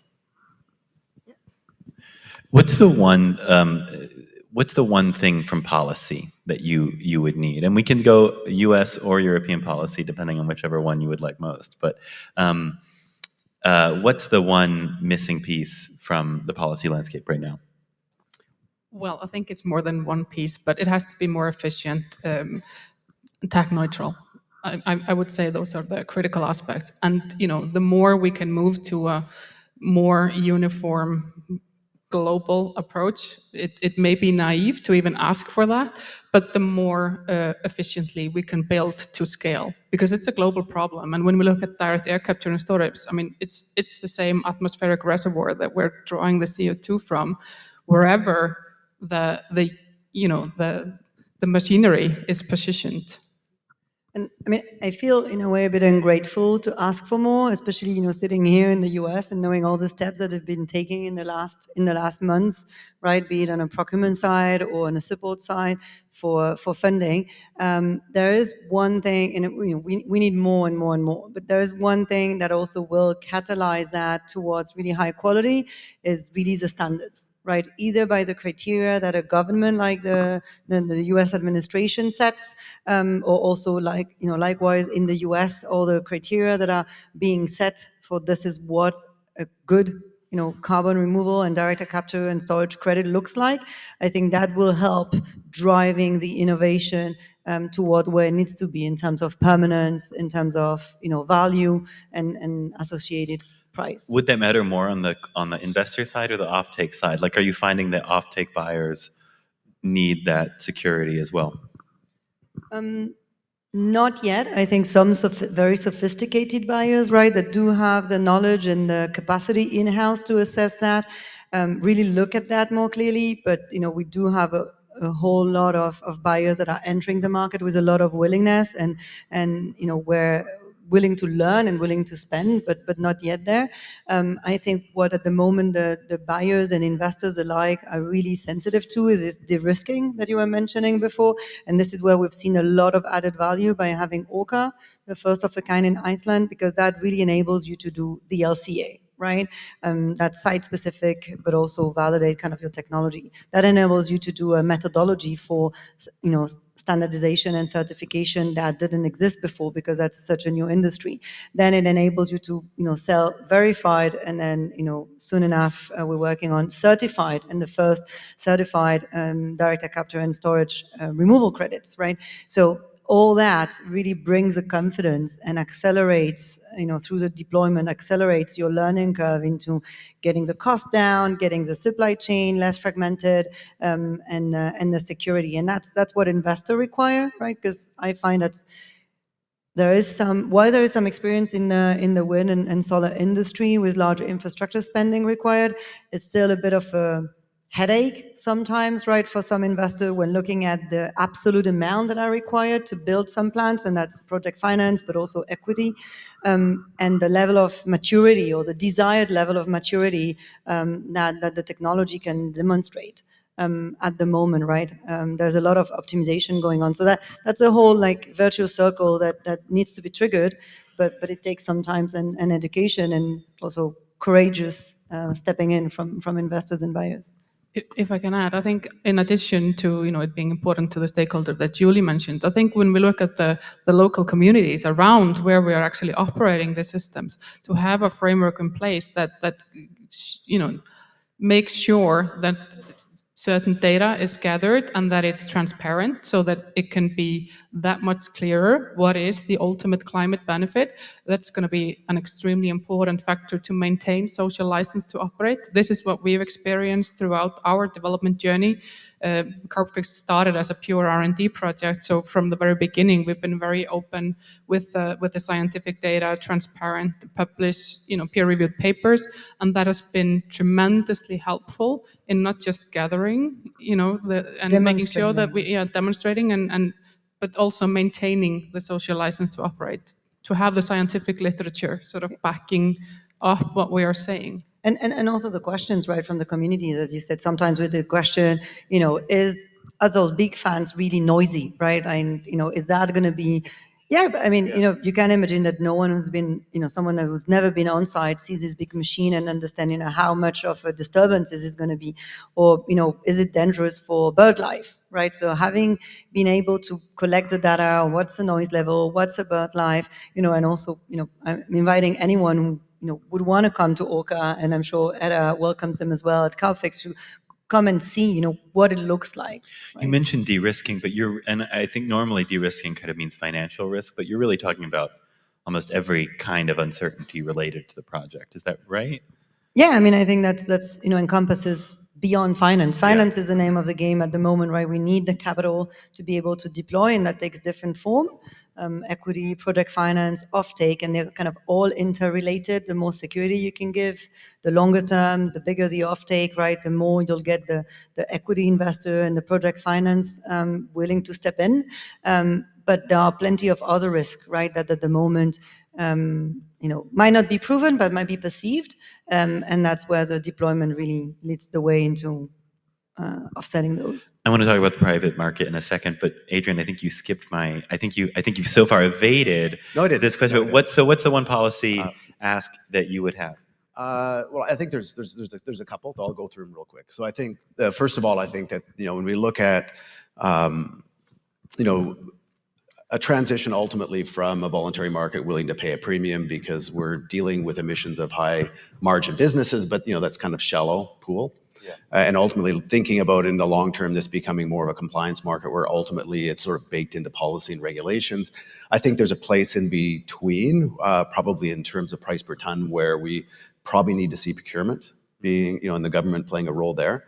So I think that's one. And the existing DOE procurement. I mean, obviously it's a very early stage. I mean, right now, you could look at the 45Q as some ways as a guaranteed offtake, which doesn't retire the actual environmental attribute of the credit, but it's there, and that's really important. But I think for our industry, the reality is that we need that stack of subsidy and credit purchase to make the industry work to start. And I think there's going to be potentially a bit of a valley of death issue when we get to where we're looking at millions of tons and the demand curve probably doesn't support the kinds of prices that are being paid today. So I think that's where I think there's a potential role there to basically set a floor on the price of a engineered carbon removal credit. And what year is that valley of death? Is this a 2032 issue? I mean, is this when 45Q expires? It could be something that replaces 45Q, or it could be like solar and wind credits that just keep on getting extended depending on the needs. So so maybe again there's another way that plays out.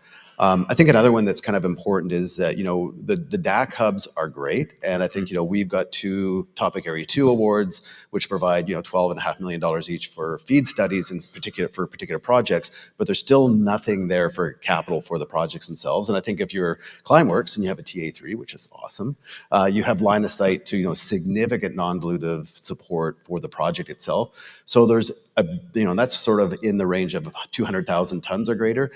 There is sort of nothing between, I think, funding that's at sort of university level lab scale prototyping and that. And I think that, there's been a discussion around pilot plant awards, but again, it's a competition. It's kind of clunky. So I think, the funding for a 4,000 to 50,000 ton plant to get more of those going, I think that mechanism needs to be there or support could be there. That's really interesting because I feel like that university lab, you're 10 years out from commercialization, is the classic valley of death, right? So is right now all of the funding there coming from balance sheet? I mean, is that all equity financing that's happening? From our perspective, yeah. Sure, yeah. Yeah, I mean, we do have, right now we have currently one active DOE program, which is more a siting study on co-location to use waste heat, but that's not, like all of the things we're doing from a fundamentals point of view and a product and technology point of view is off balance sheet. Maybe just to come back to your point earlier, what's the sequence, right? Sometime it's again, all about risk, right? You might want to move forward on your own equity and you need to have some solid backup to do that. And once the project is FID, then go back to project finance or refinancing, right? Because you have in the meantime proven some offtake, but then you need to have the foundation to be able to do that. And that's a lot to ask to be doing that for many players in the industry, as many as we need to meet the climate target and as many as we need to make sure that then the funnel leads to the right company emerging with the right volumes. What do you need from the private sector? I mean, I think we were just touching on this, but obviously some of that kind of 10 years out, that like classic valley of death financing could conceivably come from a non-dilutive, like strategic investor. What the private sector market for DAC right now is obviously, I would describe it as highly eccentric compared to other markets, but how does it need to progress further to get us kind of to this reality now where there are DAC hubs, there is 45Q on the books, but maybe, I don't know, maybe the markets, the offtake market isn't as deep as it could be. The investors aren't trained enough yet. Like on the path to bankability, what do we need? Yeah, I think you're right on a few of those points. So I think that in terms of the education in general of the the communities that are used to doing renewables projects, we're still really in the early days, and so I think that in the context of what we'll be looking at over the next 3 to 4 years, hopefully again we've been reasonably successful in being able to raise enough equity into the organization to be able to get these things started.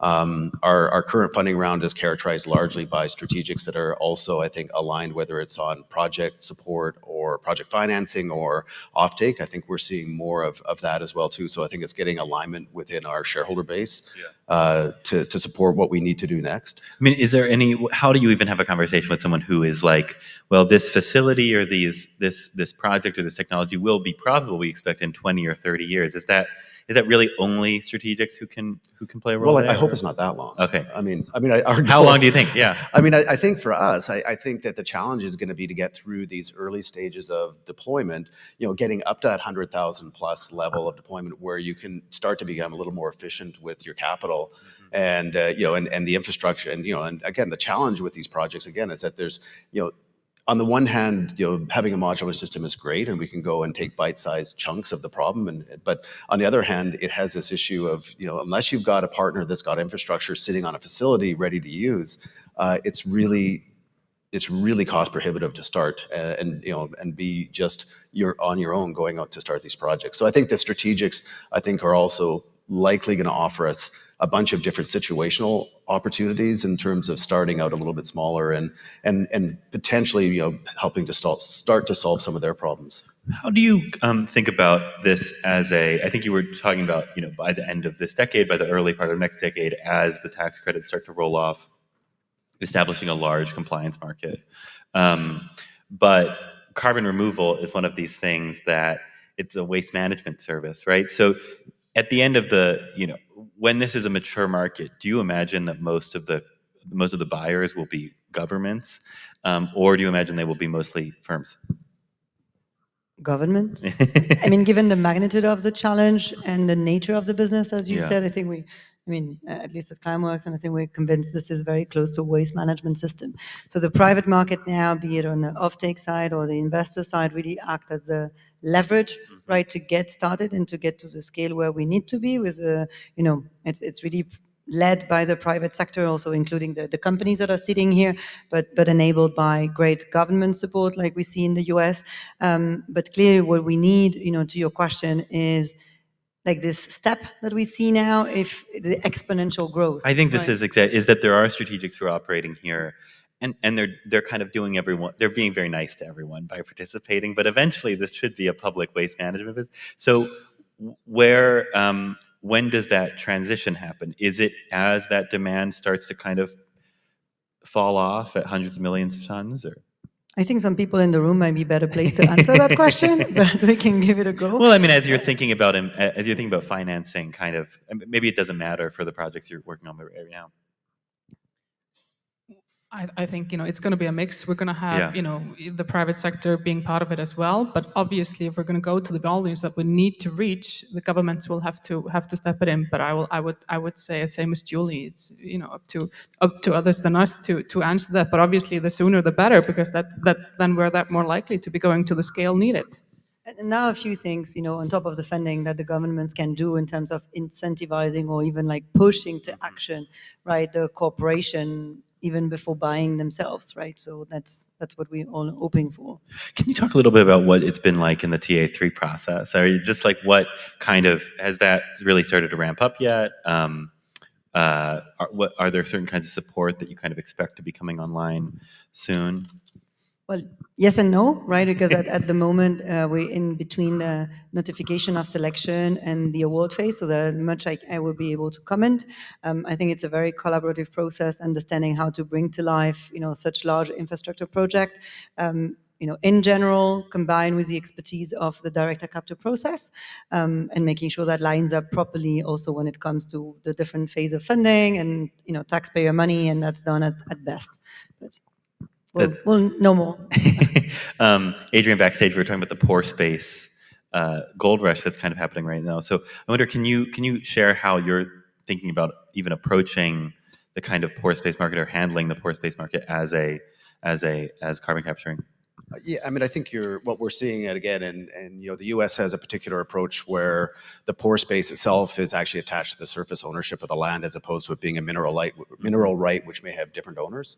So, again, it's not really our business, but we're certainly really well aware of that, and the project partners that are out there being serious in terms of setting up project management businesses in the U.S. are putting their land assemblies together, right? And I think so. A big part of that is I think. It's a certain skill set, and it's very akin to oil and gas in terms of and I think a lot of the energy companies are the ones out there right now securing that pore space.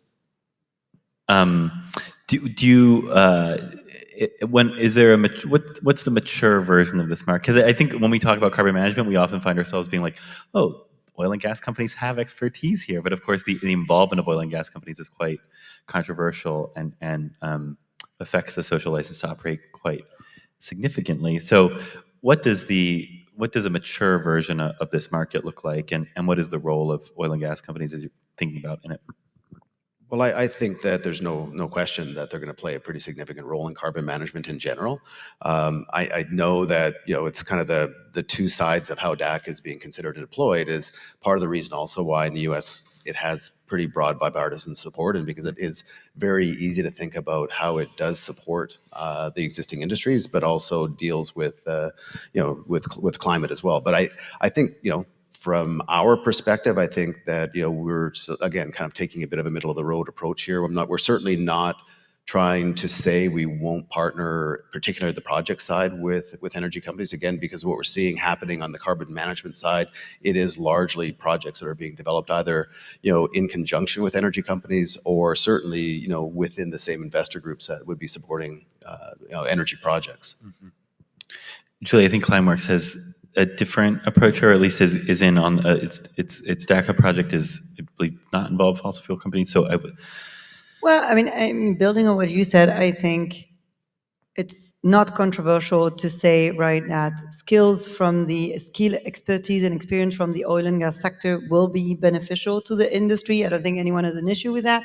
I think the current, topics that I see around, also massively in the US with a European lens, is the usage of CDR by that sector, right? Which is a bit of a mirror perspective, right? And as every technology and every new system put in place, it needs to be carefully.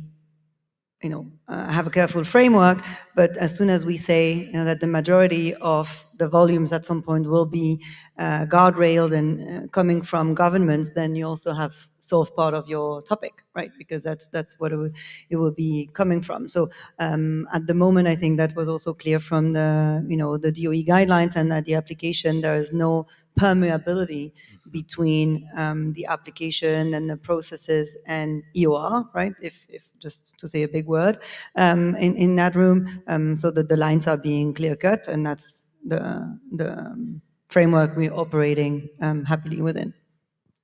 I think it's very clear that we're going to have to use the expertise, from the energy sector, but it's not just oil and gas. I mean, we come from geothermal, so whatever technology and operator is out there that's used to dealing with the subsurface, we need those, of course, on board, but we have to do it. We have to do it right, and we have to do it responsibly. We're going to go to questions in a second, so start thinking about your question. As with a reminder, a question is a sentence that ends in a question mark. It's what we're seeing in other parts of the climate space right now is that cost inflation and supply chain challenges have become, increasingly large constraints for companies. Obviously, offshore wind is the main example. Offshore wind is a more mature business than direct air capture, but how are you thinking about it playing into your decisions, especially, I think, with, potential offtake buyers where you might make commitments today or sign contracts today or make promises today that, given the power prices in 2026 or the materials prices in 2026 could be really different. How are you thinking about that? I'm going to toss that first to Adrian, but yeah. Yeah, no, it's a big issue, and I think that right now we're not seeing indexing in the deals we're doing, so we're taking that risk. Yeah. I would say too, I think in terms of how we're thinking about building out our organization and where we play in manufacturing as well too. I mean, we've made a decision that we'll stand up facilities to do at least assembly and to be able to develop a supply chain around that to try to, as much as we can, manage some of the supply chain risks as we grow. But again, over the next couple of years, we're not talking about the scale that's going to be problematic. Can I ask one more question, which is when you think about the 45Q credit, is that cushion for you? I mean, is that bringing down the cost of a potential deal with a client on a per ton basis, or is that more just kind of giving you essentially like more operating capital? Well, I think right now I think it's necessary. I think Yeah. it's providing, I mean, as evidenced by the fact that that the projects are being done in the U.S. because that's where the economics work. Yeah. Because you have that combination of the underlying 45Q subsidy basically, and then the ability to still sell that credit. And I think absent that right now, it's even with the prices that some of the early buyers will pay, Yeah. it would be hard to define a profitable long-term project. Got it. So that is bringing more offtake clients in. It's basically an unlimited 12-year offtake at a pretty significant price that just sets the baseline of I would say a financeable project. Yeah. Yeah, no, I think the costs are the costs, right? So what it brings is really the willingness, for buyers to pay what's the premium of the early deployment stage, and that's, massively needed. Have you seen that as much in Iceland as you've seen it, as it has been a factor in the U.S., or does the power price security in Iceland kind of protect you somewhat from that? I think it's very different dynamics, right? And very different stages of projects, so that's a bit hard to compare. Cool. Let's go to questions. There's a mic runner, and I'm just going to leave it entirely in his capable hands.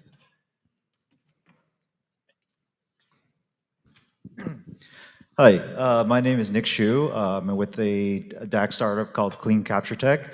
I just want to clarify a comment that Adrian made. This is when you're comparing to solar and talking about OEM versus operator model. So there are DAC companies like Global Thermostat, for instance, where their stated business model is we want to partner with an operator. And that makes a lot of sense to us too, because we're a small team, so that would be really attractive to us. So is in your view in the medium term, are those operating partners out there? And I guess another comparison I would draw is if we look at Carbon Engineering and Oxy, putting aside the exact mechanics of that deal, if we think of Oxy as sort of the operator, in that case, is there another Oxy out there? Maybe it's even a smaller oil company like a mid-cap operator or something like that. So I think the answer is, there probably are going to be others that are willing to be early operators and take some of that risk on, like Oxy was for Carbon Engineering. So I think that that's one option. I think though that there's not that many of them out there, and I think a couple things. For us also, and we're looking to also be able to show what our business case is to our investors as well too. The nice thing about being in the project development seat, at least at this stage, is it allows us also to be customer facing and to actually be sort of at the top of the revenue stack as well. So I think as an OEM, and like you mentioned Global Thermostat, I think if you are, the nice thing is if you sell something, you can, you kind of book revenue, and that's great. Projects are a lot different, a lot more complicated. But at the same time, the thing we like about our position in the market right now is that we will be the company that's able to go and be the recipient of both the 45Q and also the revenues from the voluntary market, and it's allowed us to go and show a business case for growth that's allowing us to raise capital at the parent level. So I think otherwise, you kind of have to, if you don't have a partner as you're kind of going through your capital raise process, it's going to be a little bit difficult for you to show that connectivity to where the revenues are going to be and when your customers are going to be buying.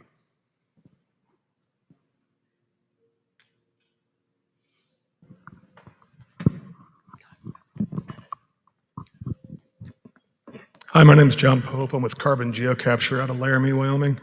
We're an operator. We have a field that we're looking for DAC units for. We'll be able to start injecting, we think, by middle of next year. So if you have some units, please come talk to me. Yeah, I'll give you a card.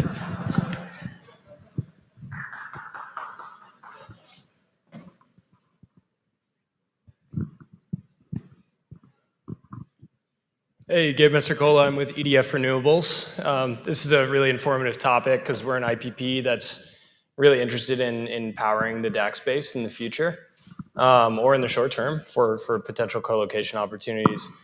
I'm generally curious about, is there advocacy happening at the state level around some of these, blossoming carbon markets like Oregon, Washington, California for DAC carve-outs, similar to how we saw solar carve-outs in the Northeast bring a high premium to solar development in an area where it wasn't really previously economical, as a kind of intermediary or maybe an additional market to the private carbon market that's being formed by Frontier and other vendors? I mean, in terms of, yeah, at the state level, there's not a lot yet. I think California, had legislation that was, that got through at least one reading last year, the Decker bill, which would have actually said if, for net emissions that you weren't able to deal with over time, you start needing to think about engineered removal. So I think we're in the really early stages of some of that potentially emerging to give a potential, state advantage to one or another. I mean, Wyoming, the governor set aside $100 million to help with cost share for projects that are being deployed in the state. So that's great. But I would say, I'm not aware of a lot more sort of state level incentives right now specific to DAC. Hey guys, Nicholas Eisenberger, Chair of DAC Coalition and also Global Thermostat. If you were at the Climeworks event and during Climate Week, you would have heard me ask the same question, but I just want to put a fine point on it here and get your opinion. Because we've heard a couple different things about kind of how far the cost curves are out or how difficult, where the funding is going to come from for different gaps and different valleys of death. But if you look at the big picture from where we come from and where we're going to, how far out do you think sort of the commercial ecosystem is from sort of operating in a self-sustaining way? Is it 2030? Is it today? Is it 2025? We have our opinions, and I'll reveal those in a second, but I'm interested in what you all think. Not today. I think that's the easy answer. Can I add to that? Do you think there will ever be a moment where the commercial ecosystem can operate in a self-sustaining way, or will it always involve governments as, in a procurement role or in some kind of role?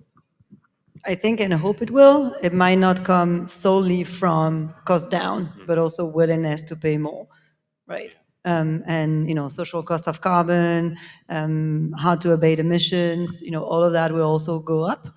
So I think our philosophy is to say that it will probably meet in the middle. It will also be tainted with what's the quality of the removal that you actually deliver in the end.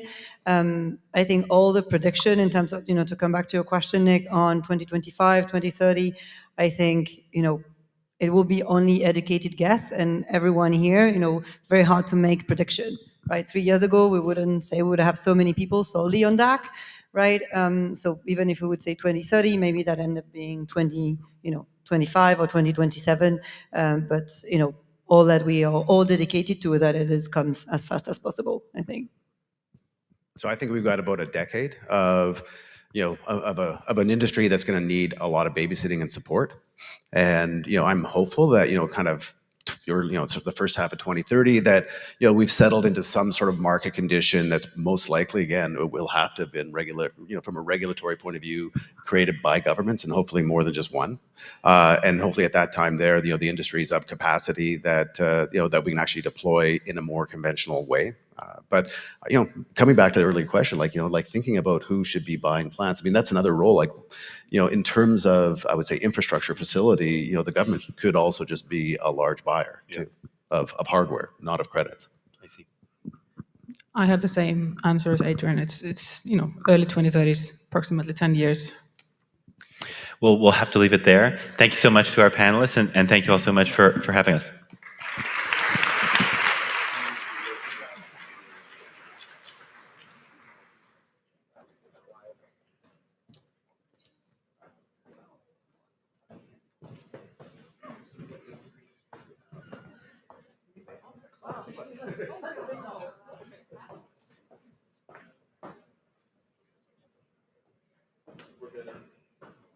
Please welcome to the stage Adam Fraser.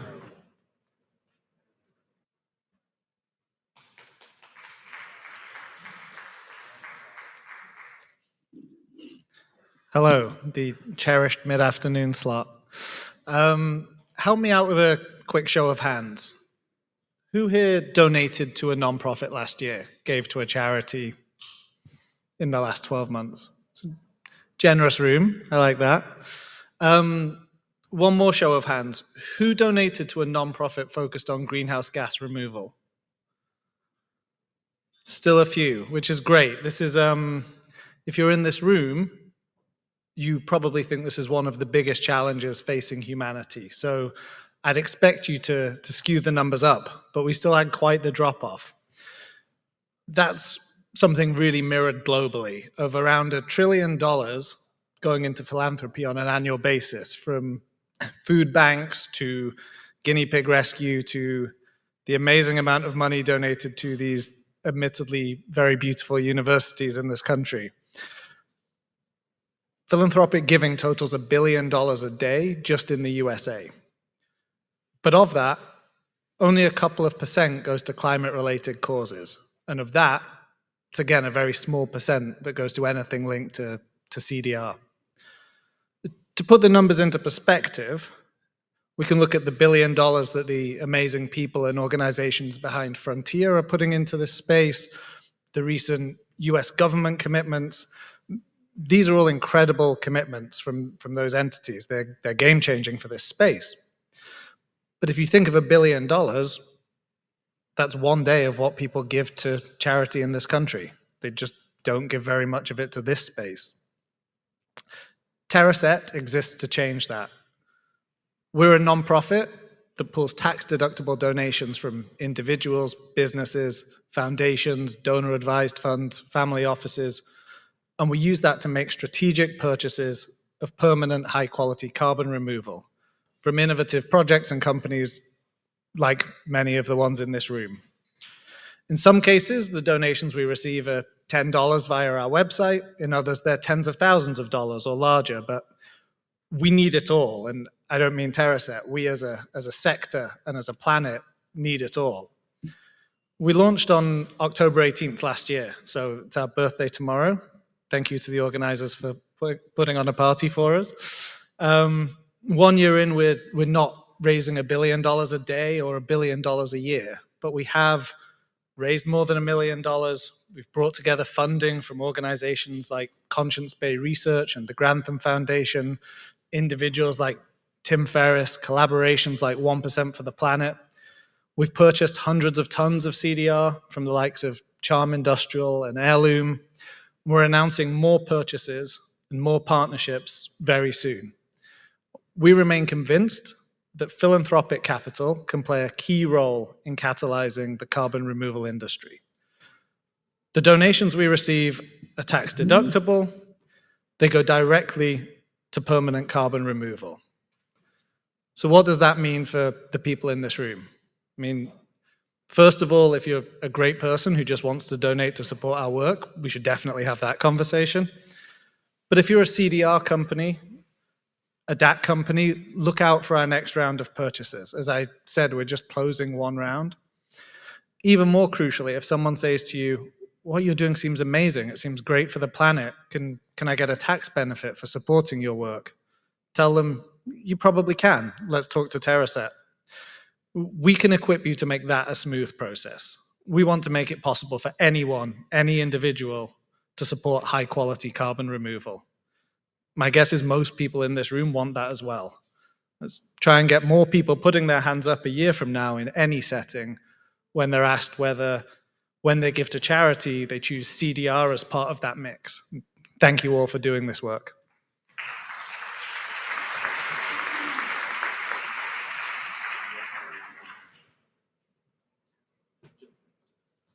Please welcome to the stage Jessica Gross.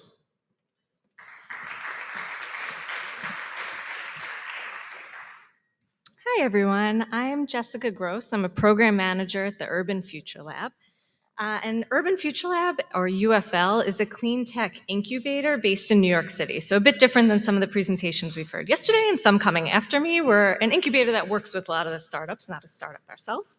We are a nonprofit innovation hub, again, based in New York. We sit within NYU's Tandon School of Engineering. We've been founded in 2009 and since then have built a strong community of other climate founders working on decarbonization in the space. So a lot of startups such as Air Company, Nine Dot Energy, Olacan Minerals all sit within the Urban Future Lab itself. UFL is a great launch pad into the New York market. So I was just talking to someone actually at lunch around how to get into the New York market or why it's so popular. So a lot of companies come in to launch within that New York market, especially being in such a forward-looking state when it comes to decarbonization. We've been in the space for many, many years, and over that time have built a lot of connections, not just within the incubator itself, but across the sector. So with other incubators, other accelerator programs, and relationships with state and government agencies that we're able to connect a lot of our startups to. So since its inception, UFL has been home to the Acre Incubator. So Acre has been home to over 170 plus startups have come through the incubator program. They've raised a collective $2.3 billion in venture capital, project finance through grants. New York being the center of finance, it's a great place to make connections with capital and investors that we're able to connect our startups with. The incubator itself, those that do join and startups that are a part of UFL have access to industry connections. They have access to legal services as well as marketing and design services in the program, as well as because we are connected with NYU, we're also able to provide lab space for some of the startups that require that tied to our NYU connections. UFL, since its inception, has expanded beyond just this incubator program to different accelerator and partnership programs. So UFL, again, is home to that Acre Incubator, but we're also home to Clean Start, which is a professional development program that aims to help people from outside the climate tech space pivot their careers into climate, a program that I actually benefited from myself, having done it. And then also home to these accelerator programs. So over the years, we've built out our low carbon hydrogen accelerator that ran 2 years ago. It is a program obviously focused around hydrogen startups. We have our Innovate UK program, which helps UK companies come and find a footing within the US, so a go-to-market program from those from overseas to find if the US is the right market for them. We also have our Offshore Wind Innovation Hub. That is our most recent accelerator, having launched in the last year. They're in Industry City in Brooklyn. And then, of course, the one most relevant to the group here, and I know we've heard about from speakers previously as well, is the Carbon to Value Initiative. That's actually the program I work directly with. It's been around for the past 3 years. It's a partnership between Urban Future Lab, Greentown Labs, and Fraunhofer USA. Since its inception, we've had 26 startups come through the program, all from different spaces within the carbon tech space. So we work to accelerate and help carbon tech startups specifically scale and come to market as well. I myself will be here the rest of the afternoon, so anyone interested in learning more about Urban Future Lab or interested specifically in the Carbon to Value Initiative, I'm happy to talk more about it, ways you can get involved, if your startup might be the right fit, and happy to connect with anyone. Thank you very much.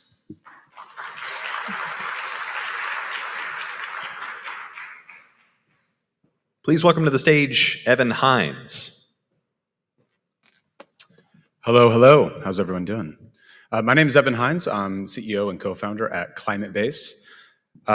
We are a platform for climate careers. Over the past 3.5 years since we've been around, we've now helped close to 10,000 people break into climate or further their career in the space. But today I'm not going to be talking as much about ClimateBase. I'm actually going to be talking about climate jobs. And specifically, we're going to be taking a look at the landscape of jobs in direct air capture. To set the stage real quick, as we see hundreds of billions of dollars pouring into this space, we are prepared, and this is from Deloitte's 2022 report, Work Towards Zero, which is all about the intersection of climate and jobs, and they predict that roughly 300 million new jobs are going to come online in the climate space. We're also seeing an unprecedented wave of talent, individual people that want to join the climate workforce to align their income with the work that we know needs to be done in order to address climate change. So we have this unprecedented opportunity to accelerate climate solutions by improving the talent pipeline into climate-focused work. My graphic looks a little odd. It's supposed to be a circle, but it looks like an egg, but that's all right. This is the high-level overview of what climate jobs look like. As you can tell, it's a hugely diverse range of opportunities that exist in this space.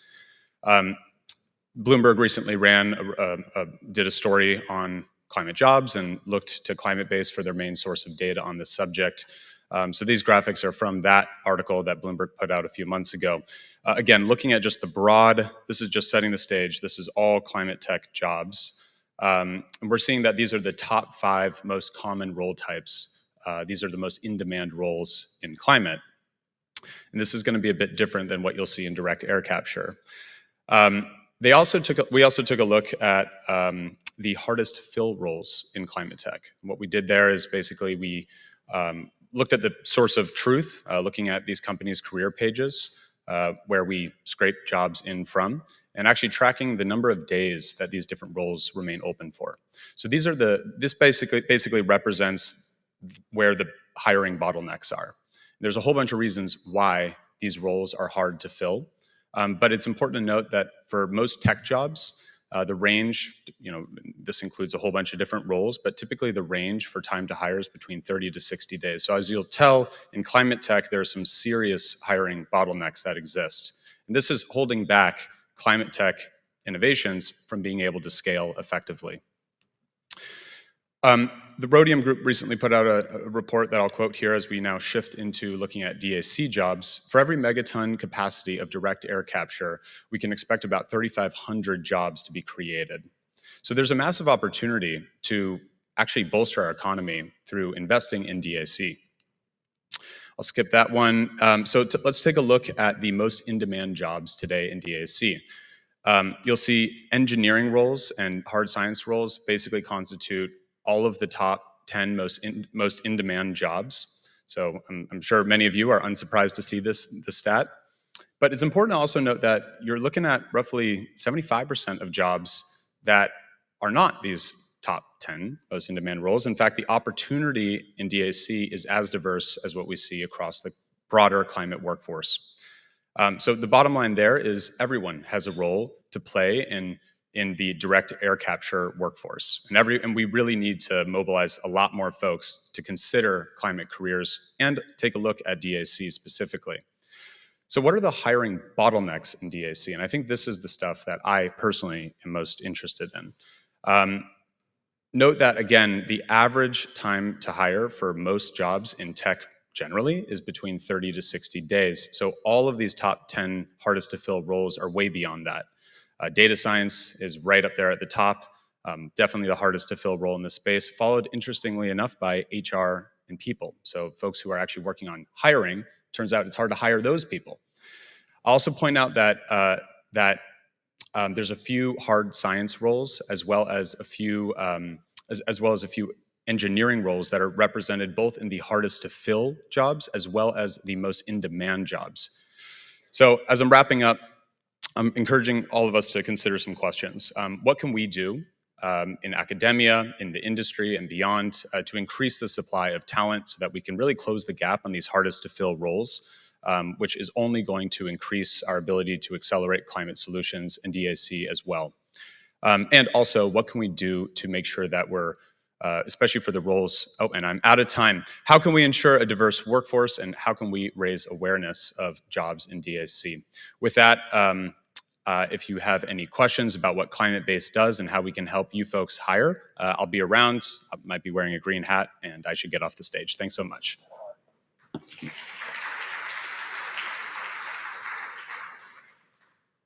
Please welcome to the stage Ken Kerr. Hello, everyone. This looks quite a bit different from when I was practicing in my room this morning, but I think we'll be all right.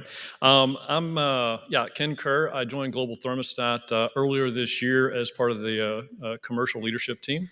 I was essentially brought on board to really help commercialize this technology that we've been developing over the last 13 years. I believe we are not on that slide. I didn't realize I was Okay, here we go. Let's just get right back to the beginning. We'll start over. No, so I was brought on board essentially to commercialize this technology. We are, a pioneer in the DAC industry space. We've spent a lot of time developing not only the technology but also helping to drive the industry forward over the years. And we have a lot to show for that. Including one thing we're particularly proud of is a kiloton unit, or what we call our K-Series DAC unit that we launched end of last year. So it's been in operation for about 10 months at our Denver facility.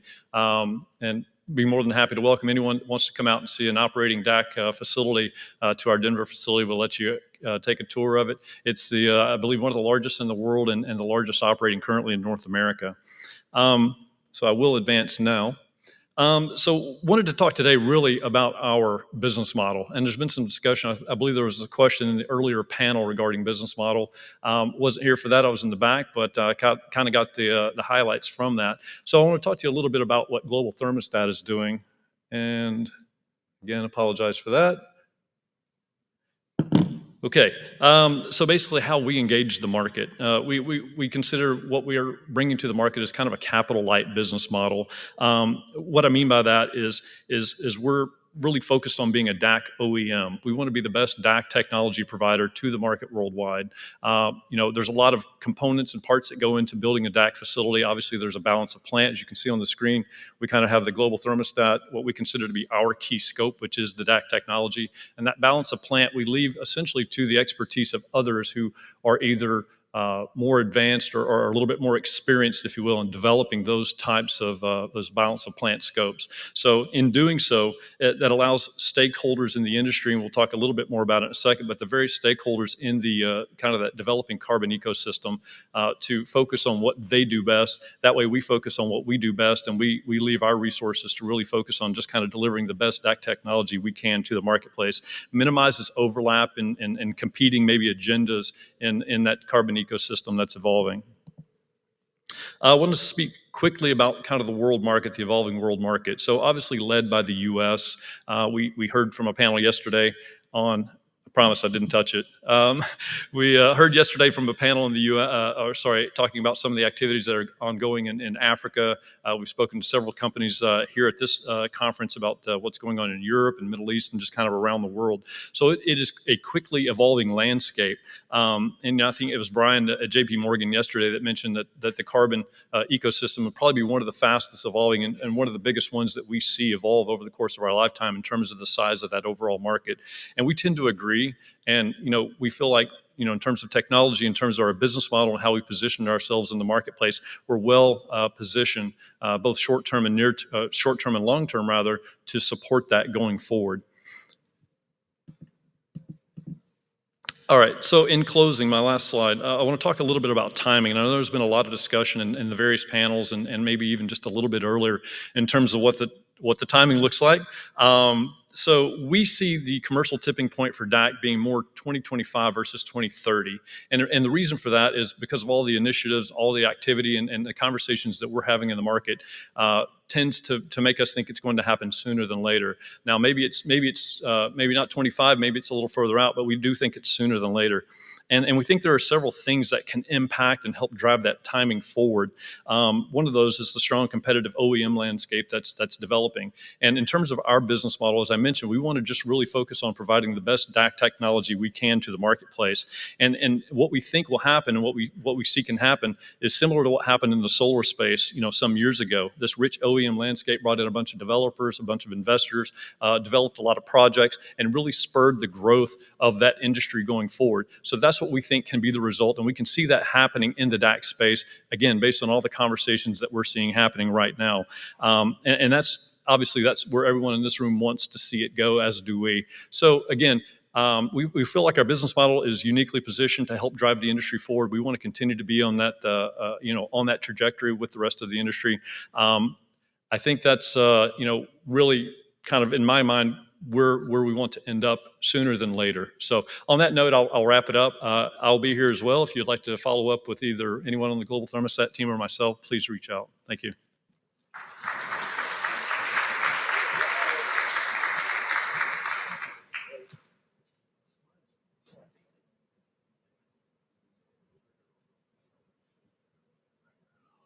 Please welcome to the stage Cindy McLaughlin.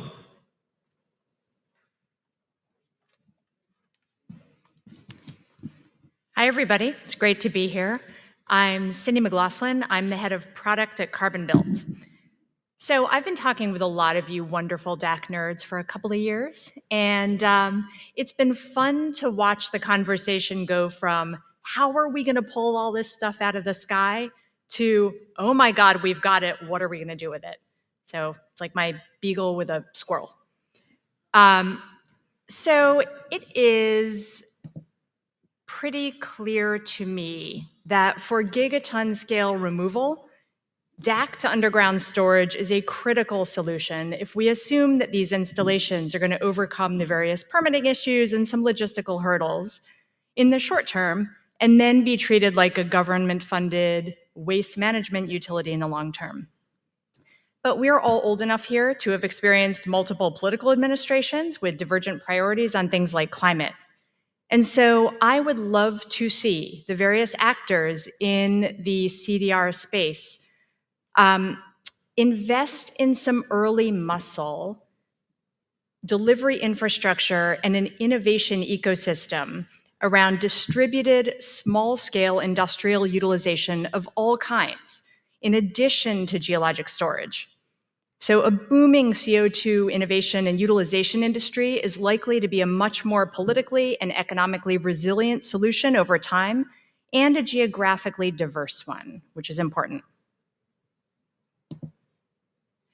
You've all heard by now, you've all heard by now that concrete is the most obvious industry to be a CO2 off-taker. It's an absolutely enormous material. It's responsible for 30% by mass of everything we extract from the earth. And itself, it's also responsible for about 8% of CO2 emissions because of the carbon intensity of cement, the glue that holds it all together. So the way concrete blocks are typically built, and Carbon Built decarbonizes concrete blocks, you mix sand, gravel, and 10 to 15% of cement, compress it into molds, and then you cure it with steam derived from natural gas in a curing chamber. Carbon Built replaces that cement ingredient with locally available industrial byproducts that are rich in calcium. Then on the back end of the process, instead of curing with steam, we cure with dilute streams of carbon dioxide at ambient pressure and low temperature. And we can get that CO2 from a range of sources, including DAC.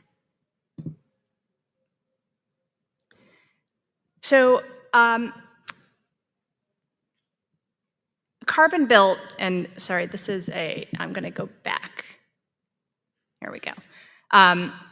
So Carbon Built uses CO2 to enable the production of ultra-low carbon concrete, starting with blocks like the one you see here. We reduce their carbon footprint by up to 100% with no compromises to product cost, product performance, or the operations of the plants that we retrofit. And we're doing it today commercially. We're built on a decade of foundational research, having spun out of UCLA's Institute for Carbon Management back in November of 2020. And we are now commercializing and scaling quickly. So you can see we have a very small footprint retrofit for our systems. Our next plant is going to be in Flagstaff, Arizona, and we're going to be using modular DAC from our friends at Air Capture, thanks to the Four Corners Coalition, which was a coalition of local cities in the Southwest helping to fund the project. So we're really excited about that. We're working with concrete producers across the country, and we're going to need CO2 for all of them. So I'm here, come find me. Thank you.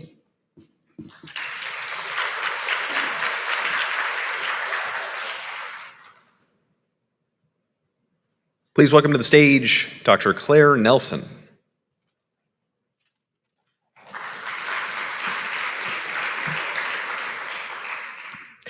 Hi, everyone. I'm Dr. Claire Nelson. I'm the co-founder and CTO of Cella, a carbon storage technology startup here in New York City. And I'm also an associate adjunct research scientist here at Columbia University.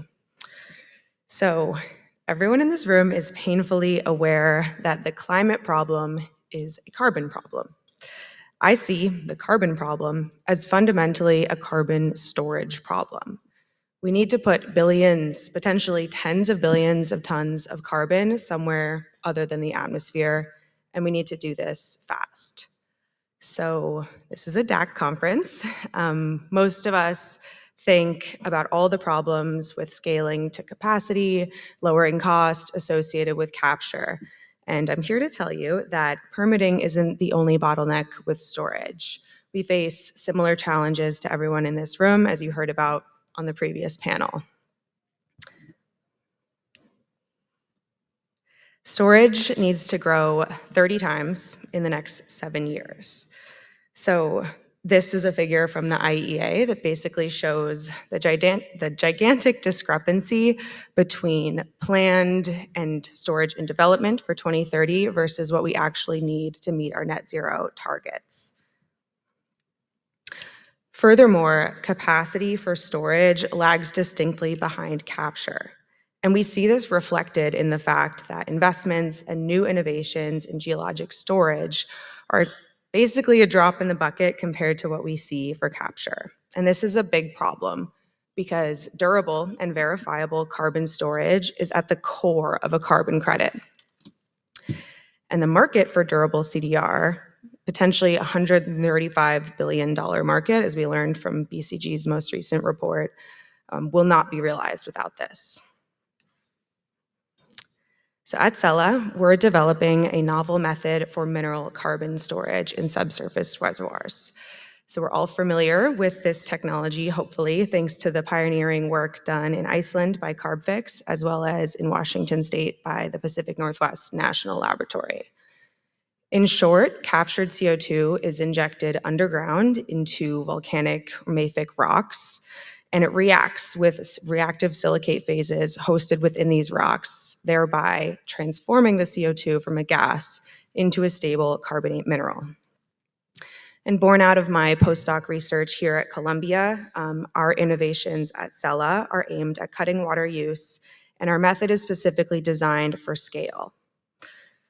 So currently, we're the only in situ mineralization company based in the US and the only mineralization company working on developing a method for pure phase CO2 injections into mafic reservoirs. So we can leverage the off-the-shelf infrastructure and existing supply chains built around the oil and gas industry and broaden the geographic range where carbon storage is feasible. We're currently working on our pilot demonstration of our technology with the support of world experts in mineral carbon storage with over 70 years of combined experience researching this topic. So concurrent to our proof of concept, we are looking for partnerships both with DAC companies to fulfill our commitment to Frontier, as well as industry globally as we look to plan our next project.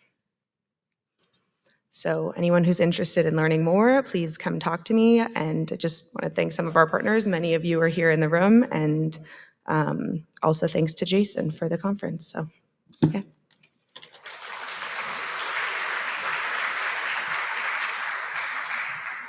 Please welcome to the stage Bilha Durango.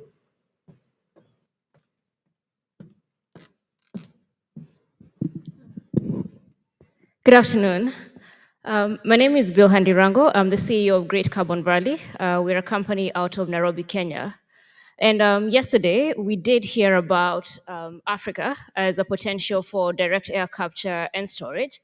And there were different things that were spoken to, the reasons why we should be looking at Africa, and particularly for us, East Africa, as a potential place or a place for us to be doing direct air capture and storage. A couple of things just to remind us. One, we have significant amounts of renewable energy, and this is across multiple things: geothermal, solar, wind, and hydro. Secondly, we do have significant basaltic formations that allow for mineralization. And thirdly, we do have political willpower to, that's actually saying we need to have carbon as a next frontier in terms of our investment, in terms of our exports. And so what Great Carbon Valley is looking to do is bring all these different aspects together and say, what will it actually take for us to make East Africa an ecosystem for direct air capture and storage? And so we're doing this through multiple things. One, we view ourselves as a systems integrator, so we look to work with different partners, so both technology providers, financiers, site owners, energy developers, and anyone else that's needed for us to make this a reality.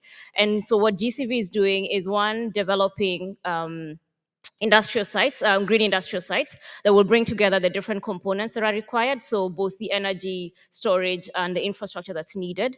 And then secondly, looking to work with technology partners such as DAC players. And the question is, what would it take for you to come to Africa? What would it take for a DAC player or a technology provider to come to the continent? And we will work together to either identify the technology needs and see whether it's suitable for one of our sites. And we could work either as on a joint venture or project development, a joint venture, or plug and play sort of process where we as GCV yourselves can partner, or you can come look at our sites and rent and get the steam and power and whatever else you require.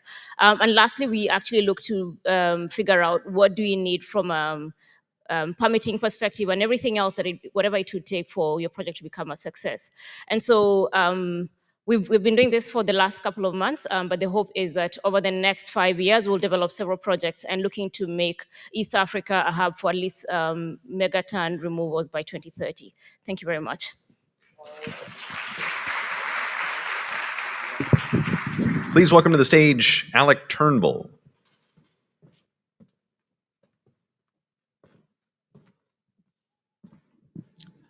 Hey everyone, I'm Alec. I'm the Director of Product at Thalo Labs. At Thalo, we are on a mission to turn cities into carbon sinks. And it's been really wonderful to be here and see so many people flying in from around the globe for the Global DAC Conference. But we are proudly based here in New York City. And to not bury the lead, we are capturing carbon from the air in skyscrapers in New York City today. We are deployed in a number of Class A buildings around New York with our indoor direct air capture system. But at Thalo, we're really dedicated to building an entire Scope 1 building emissions reduction platform. And what that means is starting with measuring the amount of emissions that are coming out of a building, reducing them, and then capturing the rest. So to begin with, we have our sensor kit, which is there installed in a boiler in New York. That directly measures the emissions coming out of any combusting asset in a building right now. With those measurements, we're replacing usage-based estimates with real numbers. And there are a lot of add-on benefits to starting to measure immediately post-combustion exactly what's coming out. We've detected methane leaks, way more than you want to know. We have detected all sorts of issues with boiler commissioning, and through that, directly reduced the emissions coming out of assets today. For those harder to abate emissions, we also do indoor direct air capture. This system is up here. It's about the size of a refrigerator. This was set up for Climate Week. We were doing direct air capture over in the Navy Yard at New Lab. And the reason that we think about buildings for direct air capture is that they naturally concentrate carbon. The parts per million in a given room are going to be 3 or 4 times what they might be outside if you're in a meeting room, depending on your HVAC system, depending on how it is. And that makes it much more energy efficient. This is just 100 watts we plug in, and with this system, we can scale air capture across not just a single building or not just a single DAC hub, but really make it something that is distributed throughout the city and throughout cities around the world, giving people and building owners access to participate in this revolution. With the Thalo capture device, We can do HVAC DAC, we do indoor DAC. We also can do point source for those harder to abate emissions, especially as you're looking at cogeneration facilities around critical infrastructure like hospitals. But really what we're excited about is the ability to hook into existing infrastructure, right? DAC is a scale issue. I think that's something that we've all talked about here today. You may wonder if this small box is really enough to do something or make a difference. But with these small boxes and these small modular boxes, we're able to put 1 or 2 on every building in New York City. We are ultimately able to turn New York into a carbon sink, to pull down millions of tons of CO2 per year, and to hook into existing waste streams. New York City gets rid of 52 million tons of trash every year. We know how to deal with this problem. At Thalo, we use a mineralization solution. We don't reflash it, so we're ending up with rocks that can then be put back into the built environment. One example is drywall filler, but it's something that can essentially just go out with the trash. So if you're interested in building decarbonization, in Scope 1 emissions reduction, in measuring emissions, or in indoor direct air capture, come find me after. Thank you. Guests are encouraged to mingle during this networking break.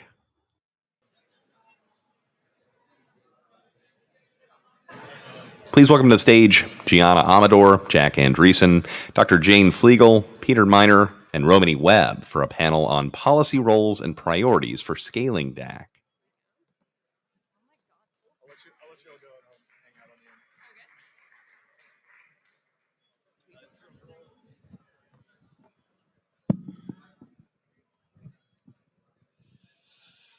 Hello, everyone. It's me again.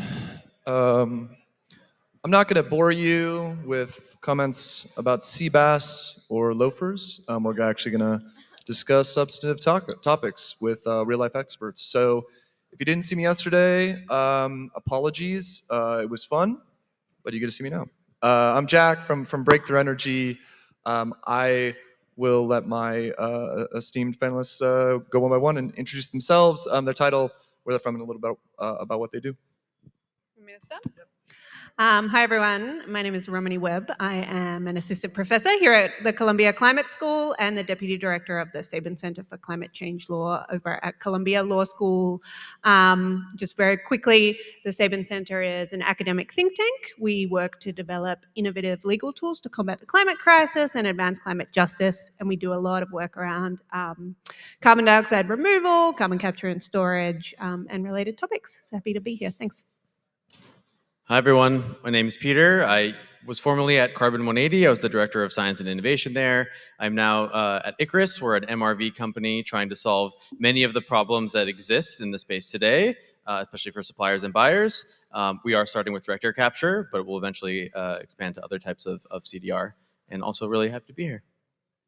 Hi, everyone. Nice to see you all. I am Jane Flegel. I am the market development and policy lead at Stripe Climate and Frontier.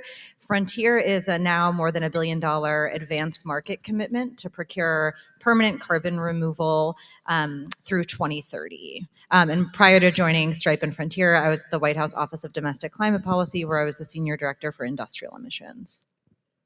Hi, everyone. I'm Gianna Amador. I'm the executive director at the Carbon Removal Alliance. We are a new organization that is bridging the gap between the carbon removal private sector and the federal policy space. Right now, we have about 25 member companies who are developing a full portfolio of carbon removal solutions. And our job is to translate the challenges that entrepreneurs are facing as they're developing carbon removal technologies, building real projects on the ground, and feed that into the federal policy process. Before the Carbon Removal Alliance, I was the co-founder and policy director at Carbon 180. Sweet. Thanks, everyone. We recently got details on the much anticipated CDR purchase pilot program from DOE. Gianna, how and why does procurement work as policy? And what are some of the sort of downstream regulatory considerations of a program like that? Yeah, I'll say we're really excited to see this procurement program live. Big shout out to all of the DOE folks who are here and elsewhere who have spent a lot of time developing this procurement program. I think one of the things that makes carbon removal solutions unique from other climate technologies is that there aren't robust or mature markets for companies to sell their carbon removal into beyond the voluntary carbon offset market. So this procurement program really tackles that challenge by making the government the first market or a first purchaser for carbon removal solutions. So with this program, the US federal government, in particular the Department of Energy, is going to be spending $35 million directly purchasing carbon removal from a number of different carbon removal solutions, from direct air capture to enhanced rock weathering, to biomass carbon removal and storage. And then they sort of have this other category that includes a number of other carbon removal pathways. I think this is really exciting because it is sort of one of the first technology neutral demand pull policies for carbon removal, and really can help drive innovation, bring down costs of carbon removal solutions. And I think the standards that the federal government sets in terms of what does high quality MRV look like, what does the level of permanence that we're willing to accept for these tons, will really have a lot of ripple effects for the private sector market. In terms of the sort of downstream regulatory challenges, I think there hasn't been a lot of movement around carbon removal regulation. We know that there's a big backlog of Class 6 wells, which is the program that governs geologic storage when we're thinking about direct air capture plus geologic sequestration. And there isn't a lot of work around other carbon removal pathways and making sure that we have the necessary regulations to deploy these solutions, in a time frame that matters for climate, but also in ways that make sure that we protect the communities in which they're deployed. And so I think it's really important that we think about the regulatory needs for these solutions, and especially if companies are expected to deliver tons within 3 years, we need to make sure that we have the regulations in place to get these projects in the ground in a really safe and responsible way. Yeah, Maybe thanks. can I just jump in here and maybe double click on something Gianna said, because I think there's a great paper that Noah Kaufman, actually a CJEP scholar, and Varun Sivaram wrote maybe a year or two ago about the role of demand pull tools in climate innovation more generally. And they sort of distinguish between demand pull tools for innovation policy versus what they call mass deployment policies. And I think that's important for a bunch of reasons. And in the context of carbon removal, I think we have a tendency to kind of collapse these two things together, which can be kind of problematic because, in my view anyway, given where the carbon removal market is today and given the scale of what DOE is trying to accomplish here, it's really important to understand that what the primary purposes of the program are and how it may look similar or different from a procurement program operating at the gigaton scale to deploy mature and commercialized technologies. So I think I just always think it's worth sort of disentangling the objectives of procurement programs at different stages and the politics around them as a consequence of that. Also want to add that I think what's really great about this pilot, even though it's not a huge amount of money, is the example it's going to set for the entire industry. You would be very rational to think that with all the hundreds of millions of dollar contracts flying around in CDR today, that means we understand what we're doing and that we know exactly how we measure the results. That is not the case. That we're still very early in that process, and exactly what we measure, how we do it, with what accuracy, who holds what liability, are all undefined aspects. And so DOE coming in and being able to point to, here is best practice for how we should be doing procurement, not just within government, but maybe for the whole industry, is a huge lever on our ability to make progress. That uncertainty is stopping a lot of deals from getting done and people from actually jumping into this space. And so the more clarity we get, the more we create rationale behind what practices we should be doing, and what do we measure versus or not. That's going to be, I think, a big change for the field. Looking forward, direct air capture and really nearly every CDR technology at a necessary scale is going to look a lot more like an industrial outlay than it necessarily will a sort of distributed technology. Romani, what sort of siting issues, challenges, opportunities can we learn from the rise of the industrial sector to ensure that these industrial pieces of machines get deployed quickly, safely, and equitably? Yeah, I mean, I think if we're looking for examples from the broader industrial sector and sort of the climate infrastructure sector, then we should be pretty nervous, frankly. I mean, to the points that were just made, we're seeing a lot of policy innovation in the carbon removal space, but we are not seeing very much sort of legal and regulatory innovation. And that's really what we need to get projects built and operating.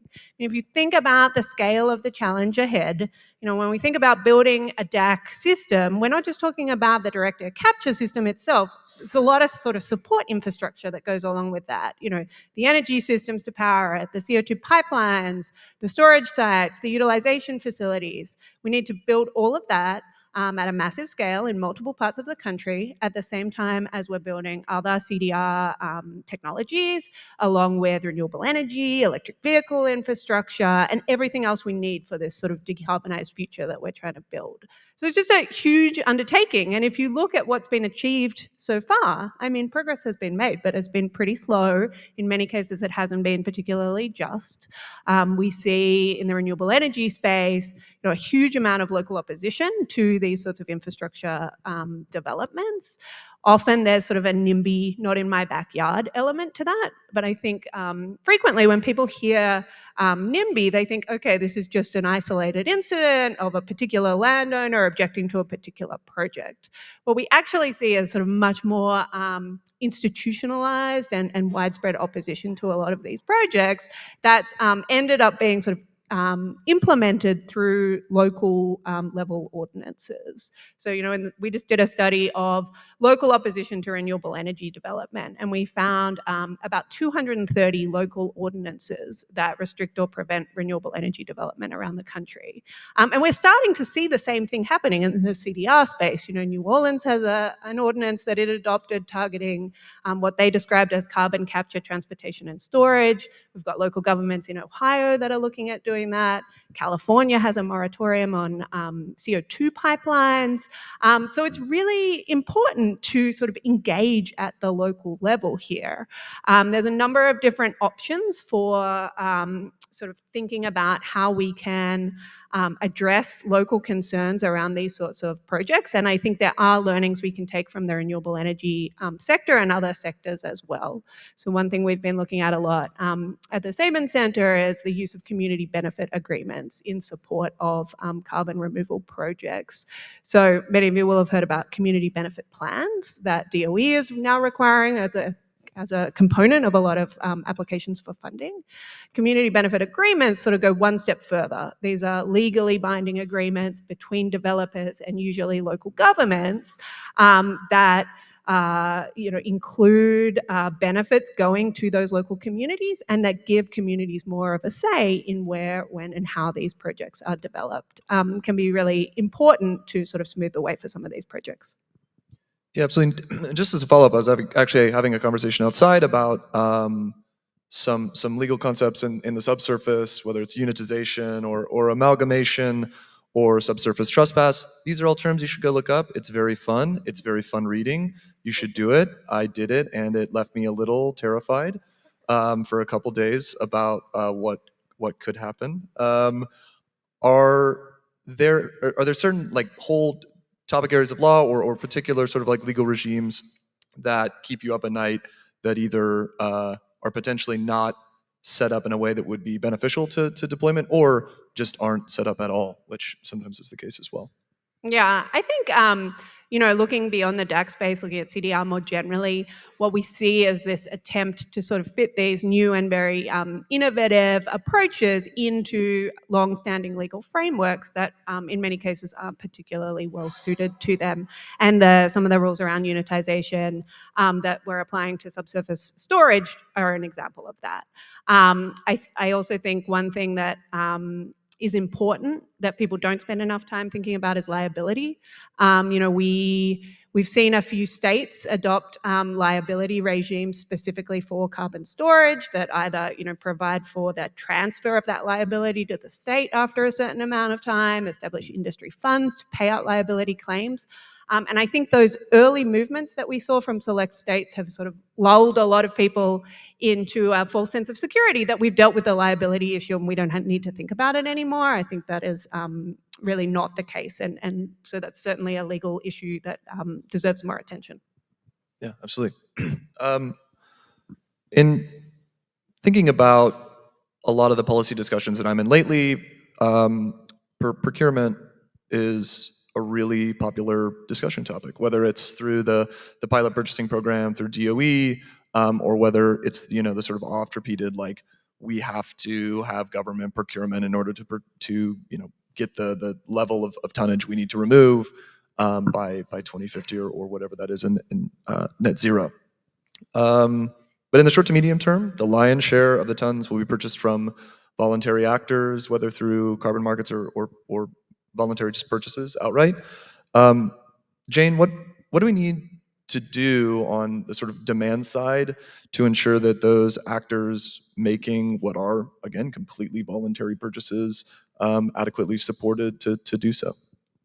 Yeah, I mean, I really think this demand question is like the trillion ton or gigaton, whatever, question for everybody working on CDR. This question of who or what institution will cover the costs of carbon removal at climate relevant scale. And that there is a lot of opacity around that question, I think, and some of it is unavoidable.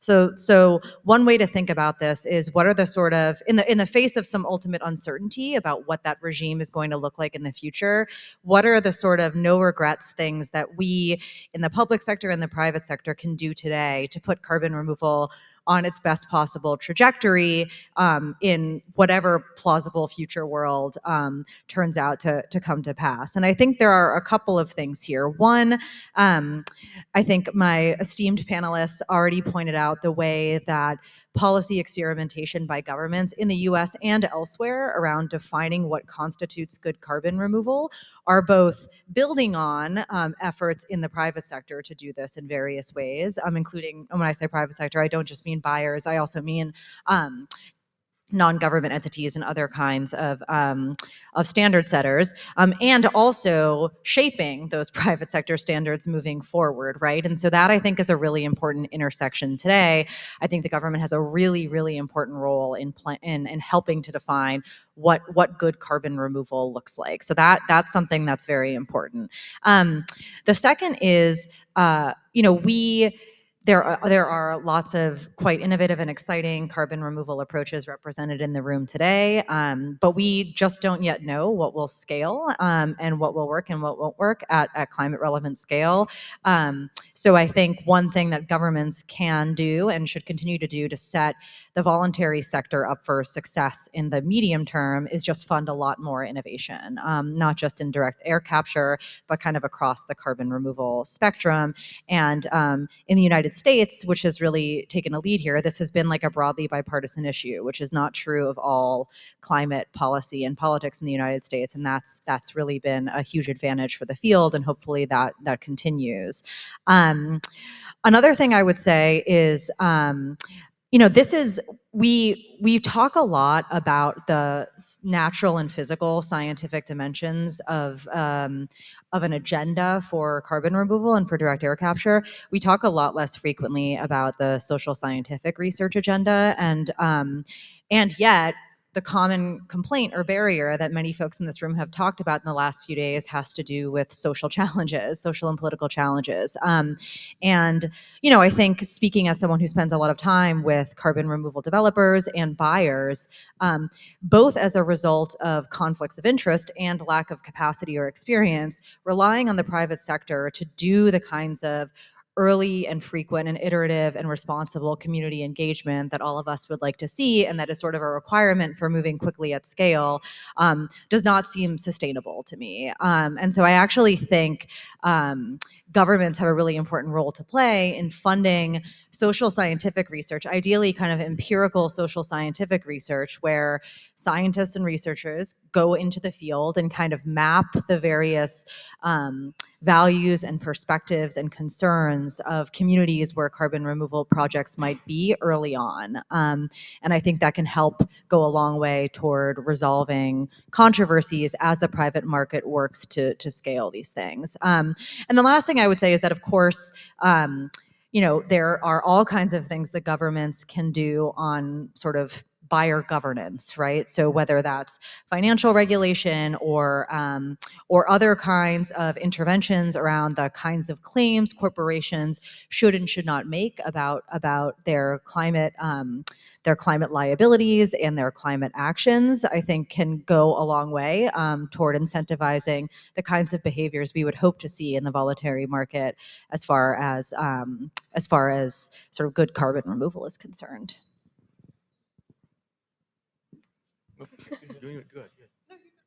I think it's a really important question. I mean, I don't think anyone in this room believes that the voluntary market is going to be the be-all, end-all for all of carbon removal. But if you're going to discuss how we can make this better, I think it's really important to think about it in the context of what the market is today, how it exists. And I feel like just this week, there was another article about how offset markets have absolutely failed. And I feel like we see these almost every month now. And so the question of like, why is there only $2 billion worth of buyers? Maybe it's because it's so bad out there. It's such a terrible solution for them. Like they are not getting what they're paying for.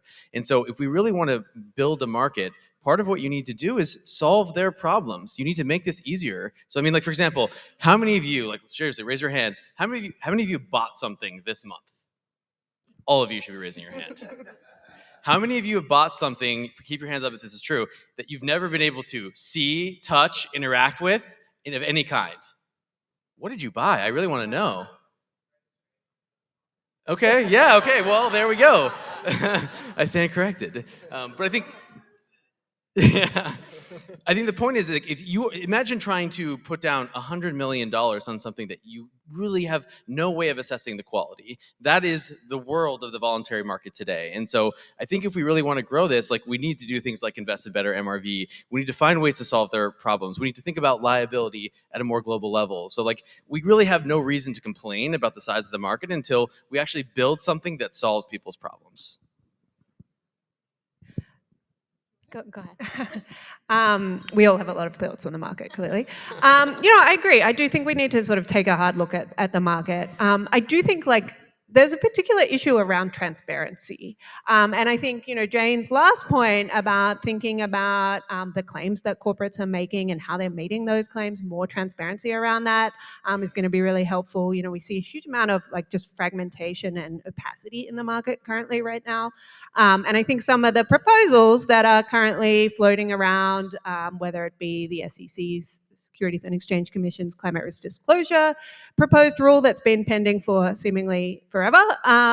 There's work that the CFTC is doing and others. Some of those reforms could be really helpful first steps. They certainly will not solve all of the problems in this space, but we really need to get to a point where we better understand the claims that corporations are making, how they are meeting those claims in terms of both emissions reductions and their reliance on offsets, and avoid, situations where, for example, earlier this year we saw the first class action lawsuit against a corporation, Delta, based on alleged greenwashing because of their reliance on forestry offsets. That's not the outcome I think anyone wants to see.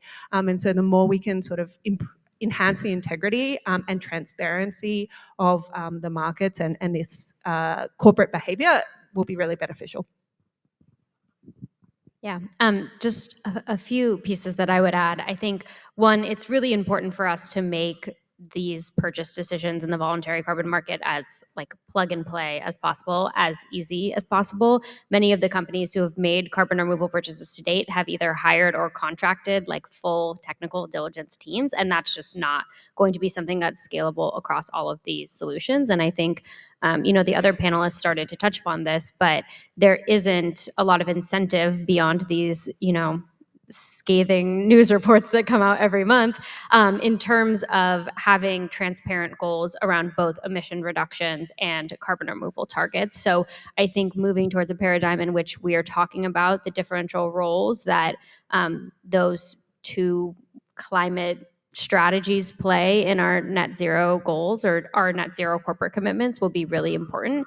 And I think too, really honing in on the relative roles of more temporary removals versus long-term durable removals. And I'll just say one quick note to follow up on Jane's point about community engagement is that I think there's a big role for the government to play in capacity building, education, and convening, even beyond some of these social science components, because the companies themselves have vested interests, and therefore they're not trusted actors in these communities. So I think we can harness the technical knowledge and the convening power of the Department of Energy and other agencies to bring some of these communities together, and to also fund communities to do their own work on this, so that we make sure that people are able to engage in a really informed and community-driven way.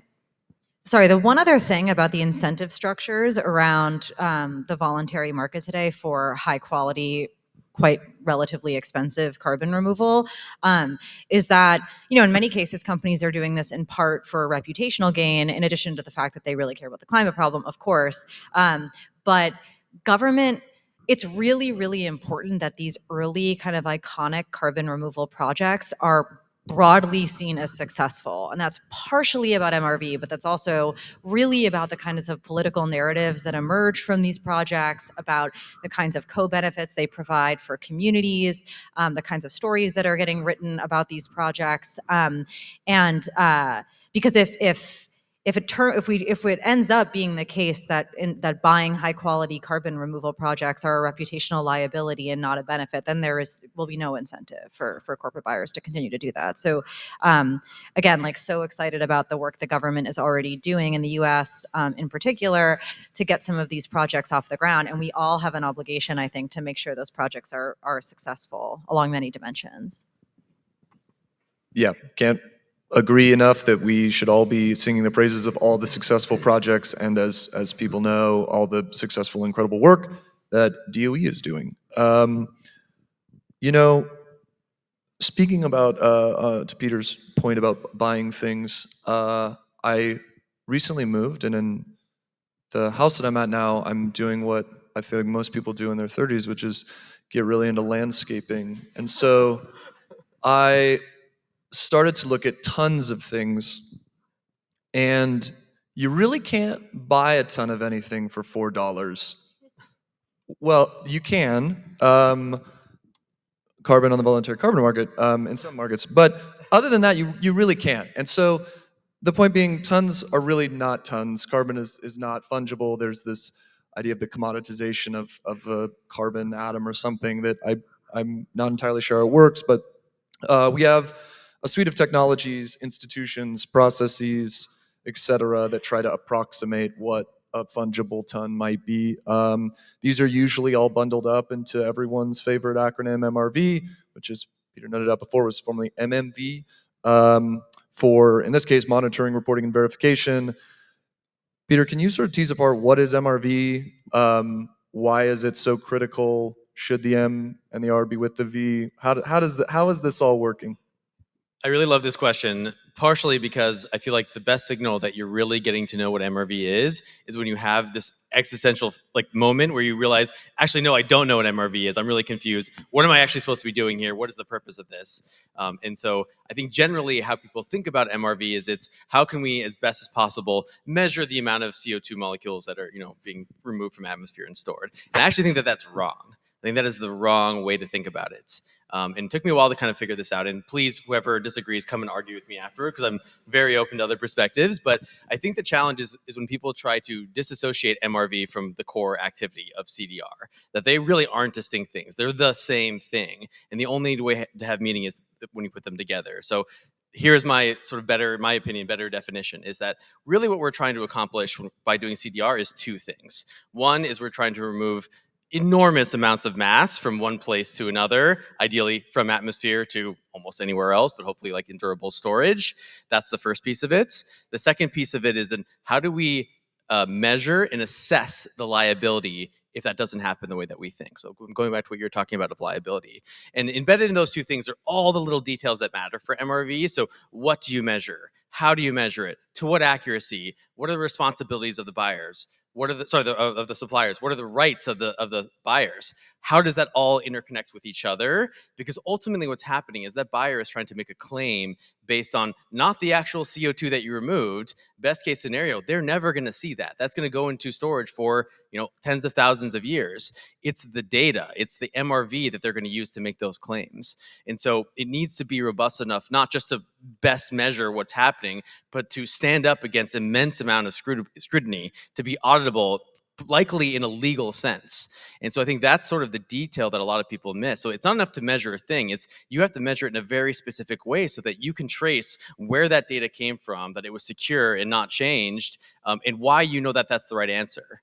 Because otherwise what happens is companies that make these claims may be subject to legal ramifications. There may be eventually regulatory, but certainly compliance issues that they run into. And so MRV is going to be more of a legal framework than it's going to be anything else.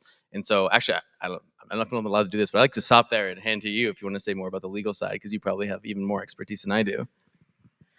Yeah, I mean, I think that there's several aspects to it. I do agree with you that if you think about, a carbon credit as a piece of paper, what's on that paper is the MRV, right? That's really what you're paying for.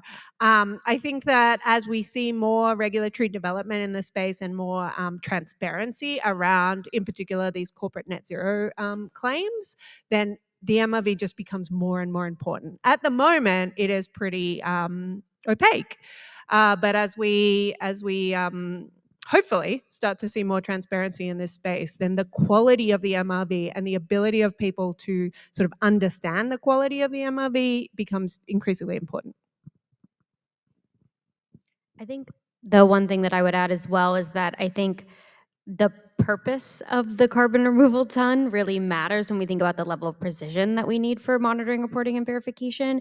And in particular, in the offset space or in the corporate net zero commitment space, if we are putting a ton of carbon dioxide into the atmosphere for thousands of years, we need to be very certain and fairly precise that we are storing carbon on timescales of thousands of years. And if we are using alternate models of incentives in terms of just purchasing carbon removal because we want to get more projects in the ground, or we want to drive innovation, or we want to drive down costs, the level of precision that we may need might be a little bit lower, or it could be an opportunity for us to get more information and improve our MRV in the long run. And so I think what the ton is being used for, and particularly if we're thinking about these compensation claims, really informs the way that we think about monitoring, reporting, and verification, and the amount of diligence that we need to do around it. Yeah, absolutely. And, there's a number of different places where it's the voluntary carbon market, whether it's a government procurement program, whether it's a compliance market like the Europeans someday certifying removals potentially into the ETS or some mechanism to allow for that. Peter, we can start with you. How do you think about MRV in each one of these sort of places in which you can buy carbon, or is it the same? Is it different? What are the considerations? Yeah, I think it really goes to what Gianna was just mentioning, that I think the purpose of MRV and what should be required there should be what we think of as fit for purpose. So what are you actually trying to accomplish with that removal? So if it's, a new ton of fossil emissions, as Gianna said, the duration and damage that it's going to cause is quite certain. And so the certainty and duration of the removal should match that. And so the requirements on MRV should probably be extremely high, because that is the bargain that you're making, right? That to really neutralize that emissions and be able to make that claim, honestly, legally, that is the bar that should be created. But for example, there may be a situation where you're trying to deal with something else. So I'm making up examples here, but let's say you have, methane from agriculture that you're trying to now neutralize. Maybe using a removal that is lower durability will be okay, because the warming potential of methane elevated beyond CO2 is shorter time frame, right? So there may be ways that you can think about MRV to match the purpose. But I think exactly how that would happen is still unclear. I think maybe I'm going to ask a question to other people can answer. One of the questions I actually have is, if we're going to try to use CDR for historical emissions, so not justifying any new emissions, but the stuff that is already in the atmosphere, what should be the requirement on MRV there? On one hand, I think you could make the argument that it could be lower because, this is now just a public good, and whether you remove 1 ton or 0.8 tons, okay, fine, like we're still making progress against that. It doesn't matter as much. On the other side, especially when we're talking about government procurements, I do think that we have obligations to taxpayers, right? I mean, we need to justify why we are spending money and why this is the best use of that. Like right now, we have an amazing programs within folks like DOE that are investing in CDR across all the different spectrum of methodologies and approaches that exist. But at some point, we need to make the really hard decisions of where do we steer resources to have the most impact. And so I think MRV is inevitably going to be a part of that conversation. Yeah, I mean, look, I think you can imagine a spectrum here. And to the extent that you're creating a property right at the unit level to continue to pollute someplace else, the pressure on MRV should be and ought to be quite significant. That much is very clear. I think another potential use case for buying a unit of carbon removal could be in the innovation domain, where I still think you need lots of creative thinking about what MRV means in that context. And I think it's an opportunity to drive improvements in the science of MRV and the standard setting around MRV as you're buying, which I think is really important. Like we need to be honest about meeting the field where it is today. And I think one other thing that's notable about a pay on delivery structure, whether it's government or the private sector, is you don't pay until the tons are delivered, and you have a lot of power as the buyer to define what delivery looks like. And whether it's the voluntary market or the government, I think again, like being very clear about what constitutes delivery, what kinds of norms around data transparency, all of these things that you can do to help move the field forward. I'm really excited to see how DOE, for example, sets the tone on some of these issues. I do think to the extent, some of this also depends on the cost of carbon removal, I think, and where we are in our fight against climate change. So to the extent that MRV is like 3/4 of the cost of a technological intervention, and there is and we have high confidence in the direction of the signal, maybe we think a little bit differently about this if it's not in an offsetting context. I don't know, but I do think that the use context for the removal really, really, really matters for how we think about standards of evidence, including on MRV. The last thing that I would add quickly is that there are paradigms in the US federal government in which we pay for, climate beneficial agricultural and forestry practices, for example, that are financed from a conservation or an ecological or a biodiversity benefit that the US federal government estimates their carbon impact of, but really are funding it for all of these other co-benefits. So I think that's another potential lens that we could think about, especially in the near term when carbon removal solutions are first being deployed. Are there solutions in which we would fund for their co-benefits, and that I think affects the way that we think about monitoring, reporting, and verification as well. I think it's my personal perspective that the more carbon removal that we can get on the ground in the next 10 years, the more learning we can do, the more testing of MRV protocols and sensors and all of these things that we need to build a robust MRV infrastructure and expertise system help get us closer to the level of precision that we need for like long-term offsetting claims or long-term federal procurement. So I think in the near term, getting projects on the ground and getting more data in the name of other co-benefits can be a valuable strategy to helping us get to scale long-term. Yeah, I will just second that point and say that whilst we are at a DAC conference, if we look beyond DAC, that's going to be really important for some of the earlier stage CDR techniques, particularly the ocean-based techniques that do have really significant co-benefits in many cases, but the MRV for carbon is really challenging. And so there's a real opportunity there, I think. And so this will be the last question, then we'll open it up to the audience. There was so much in the Infrastructure Act and IRA, not just for DAC, but climate sort of broadly. And just as a quick aside, Zan Fishman was here yesterday. Zan, if you're watching, and for everyone else in the room, please quit anthropomorphizing these bills. These are important pieces of legislation. They're not uncles or aunts, and Zan does this all the time. We may have to go to hands about it, but please stop. Please. They're important pieces of legislation. Given that there needs to be a life after the Inflation Reduction Act and the Infrastructure Act, what is that and procurement now at DOE? But who knows if that is able to go after a single program? What does policy life look like after these? What are you excited about? What do you think is going to happen? This is for anyone. Okay, well, maybe I'll start. I think we have a great start on the fight against climate change with IRA and Bill and other members of the family, whatever, Zan. But we are still nowhere near where we need to be to fully manage the risks of climate change. We're going to need a lot more bites at the apple, not just in the legislative context, but kind of across the board and certainly globally. So for me, a big question for climate generally and for CDR in particular is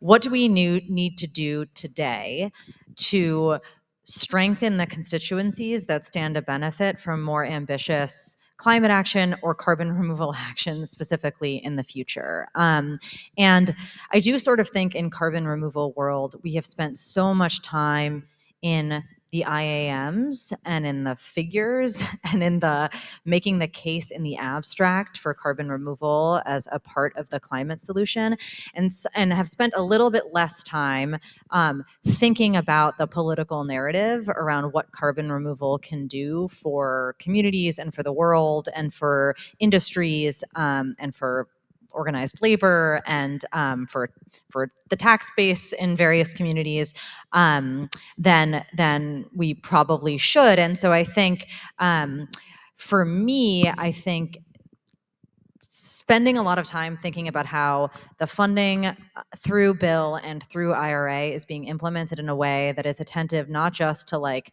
strong MRV and strong climate outcomes, but all of the other things that we know motivate climate action that are not just climate outcomes themselves feels really important. And I think being really opportunistic about policy opportunities to advance carbon removal beyond kind of like iconic pieces of climate law. So whether that's in the Farm Bill or regular appropriation cycles or whatever, just being really opportunistic about really making a clear case about why carbon removal is not just good for climate math, but good for people's lives. I definitely agree with everything that Jane said. And I think earlier, I'll just flag that earlier this year, the Department of Energy released a notice of intent, which included the $35 million for the federal CDR procurement program, but it also included a full suite of carbon removal demonstration projects from the whole portfolio of carbon removal solutions, from ocean-based approaches, biomass carbon removal storage, enhanced rock weathering. And I think the extent to which we get more projects on the ground, not only the more certain we can be about the climate impact of these solutions, but we can also begin to tell a story about, regional and local economic development. We can tell a story about jobs. We can tell a story about community benefits, and have those things be substantiated by real examples, which the field is not at today. And so for me, demonstration projects are, I think, the key not only to unlocking more scientific certainty, but also unlocking more political will. And that is something that is currently funded through the annual appropriations process, which is the process that Congress uses to appropriate funding to authorized programs.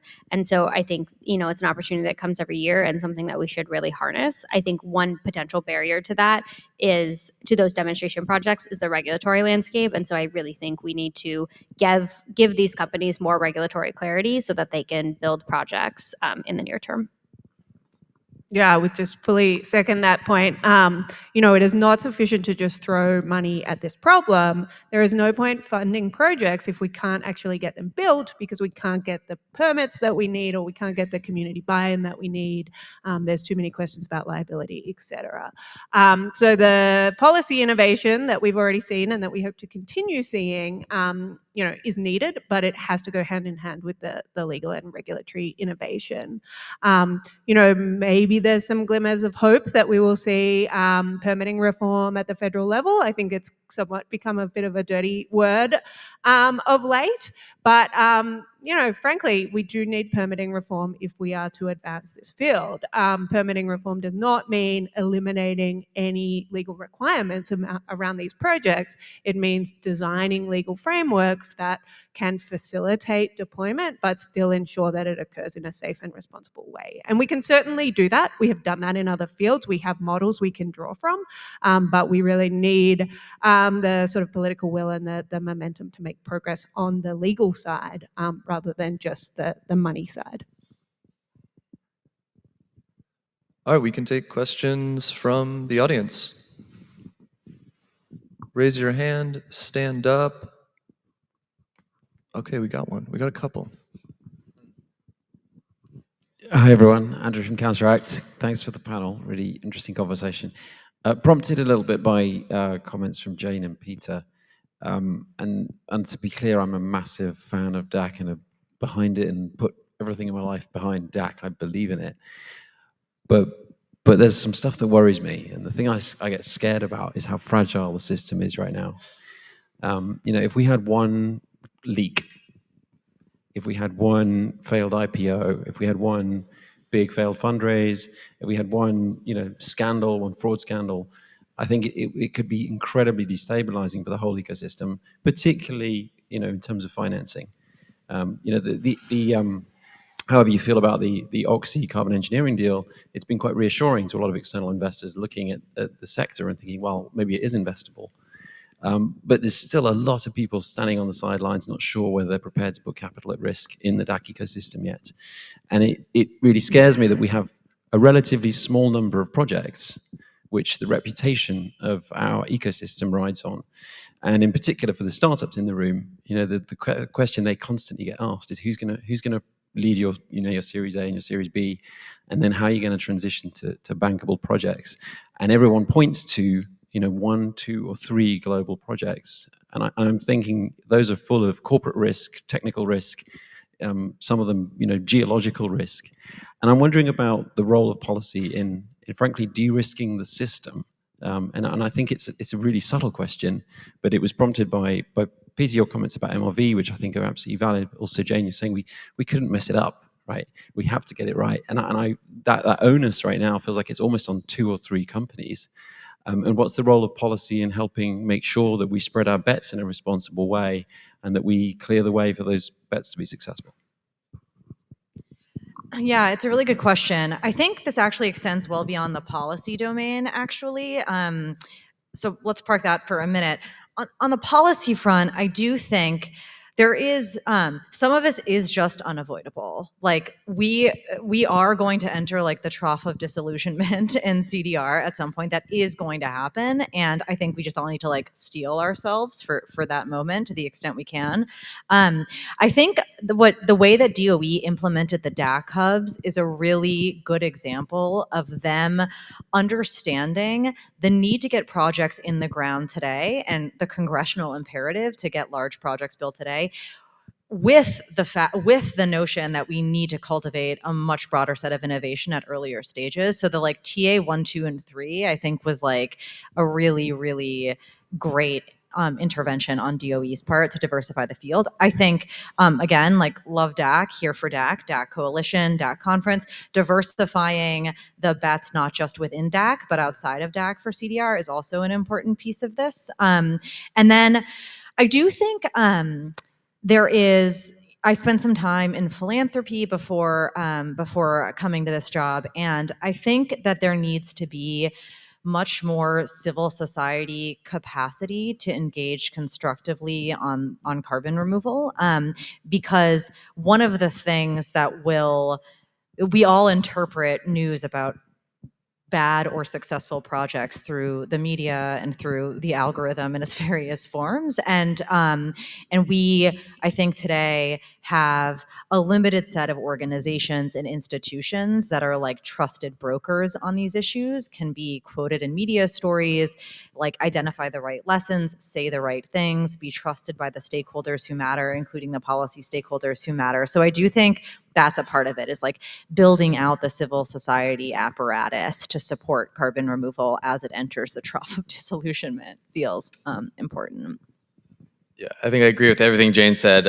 All the risks that you suggested, I think it's not a if those happen, it's really a when it happens. And so we just really need to prepare for that as a field. And I think the best thing that you can do to create resilience is we create examples and demonstrations of what best practices should be that would prevent those from happening, right? Like, how do you actually engineer and design a subsurface well? How do you do that well to make sure there aren't leaks? And maybe more importantly, leaks are going to happen. How do you make sure that you can detect them? And then what are the liability and regulations around how you make it right afterward? Like, failure is okay if you have a path forward, if you can demonstrate what you learn and that you're pushing the field towards something better. The biggest risk that we could have is if we ignore some of those critical, sort of early actions, we take too many risks, and then you fail. Because everyone's going to point and say, like, look, I told you this wasn't going to work. There are a lot of people who want to make that point all the time. And so the best thing we can do is let's come up with a few examples of best practices, show them working in practice. And I mean, that's probably the best we can do.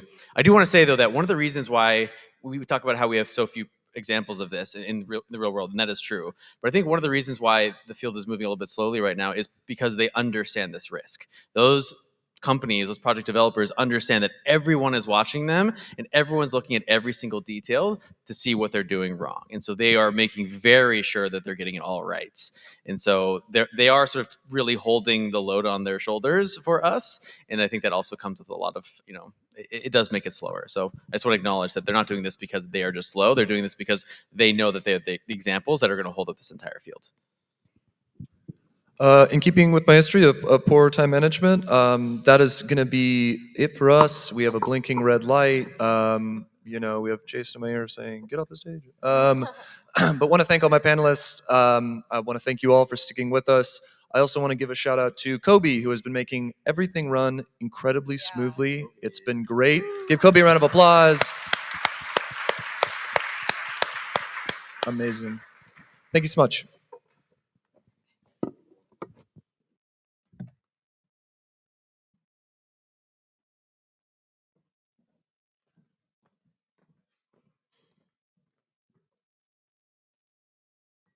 Please welcome to the stage Jason Hockman.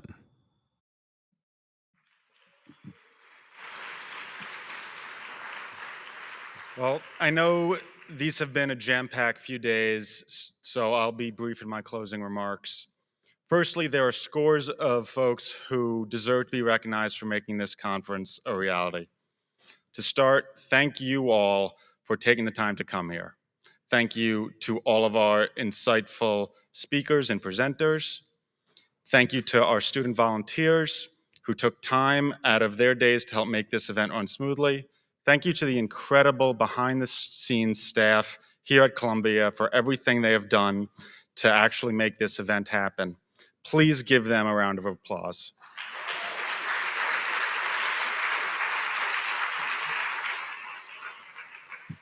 I want to thank everyone from Breakthrough Energy, RMI, Columbia University's Center on Global Energy Policy, Carbon Tech Development Initiative, and the Direct Air Capture Coalition, who are part of our core planning group for this event.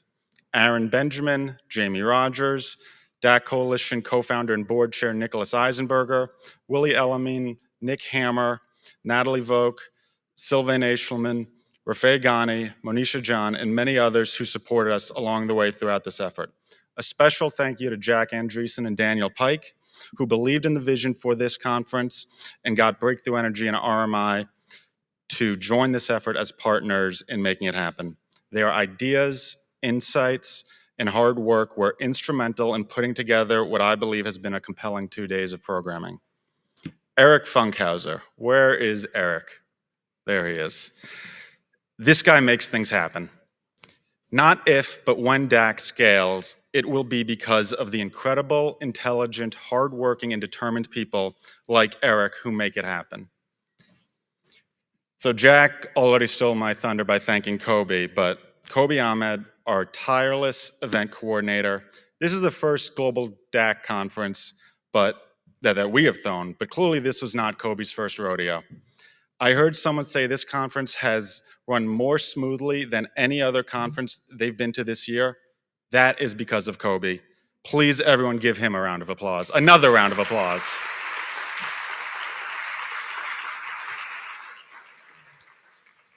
We all truly hope this event has been worthwhile and valuable for you, and that you all tell people about it and come back next year and bring your colleagues and collaborators.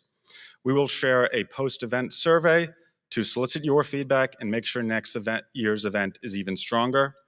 We also plan to share key takeaways from these past 2 days to keep this momentum going forward. Please do reach out to both join and support the Direct Air Capture Coalition and to help and support and organize next year's events if you're so inclined. Also, do let us know how we can best focus our efforts to address challenges you all face and move the sector forward. I want to refer back to Secretary Kerry's remarks about the importance of the work of the people in this room. Our goal at the Direct Air Capture Coalition is to be a force multiplier for all of you who are working hard to get DAC developed and deployed in a timely, effective, sustainable, and responsible manner. One way we aim to achieve that is through building community and helping to build out and serve as the connective tissue this space needs to scale. We put this event on because our hope is that the conversations you've had here over the past few days become connections, become collaborations, become projects that remove carbon dioxide from the atmosphere, that leads to a safer climate for us, for our children, for our grandchildren, and for people around the world, not just those vulnerable and feeling climate impacts today, but also for generations to come. I would ask that over the coming weeks, months, and years, please do share with us updates on what does come out of this event and what real-world tangible impacts it has. We'll all be headed to a nearby bar post-conference for a post-conference happy hour at Amity Hall Uptown on 109th Street and Amsterdam Avenue. I hope to see you there shortly and to see you back here next year. Thank you all again. Thank you, Andrea. And join me one more time in thanking Jason. Jason is an example of the kind of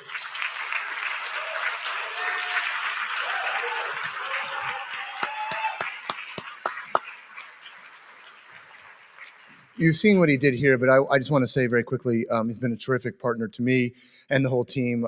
I came to him with the idea for the Direct Air Capture Coalition. He did what I think is necessary, we all need to do. He took a real risk on the power of the idea, not only the coalition, but in the importance of its mission. He quit a good paying job and leapt into the abyss, and look what's happened. So thank you, Jason. Yeah, thank you very much. See you at the bar.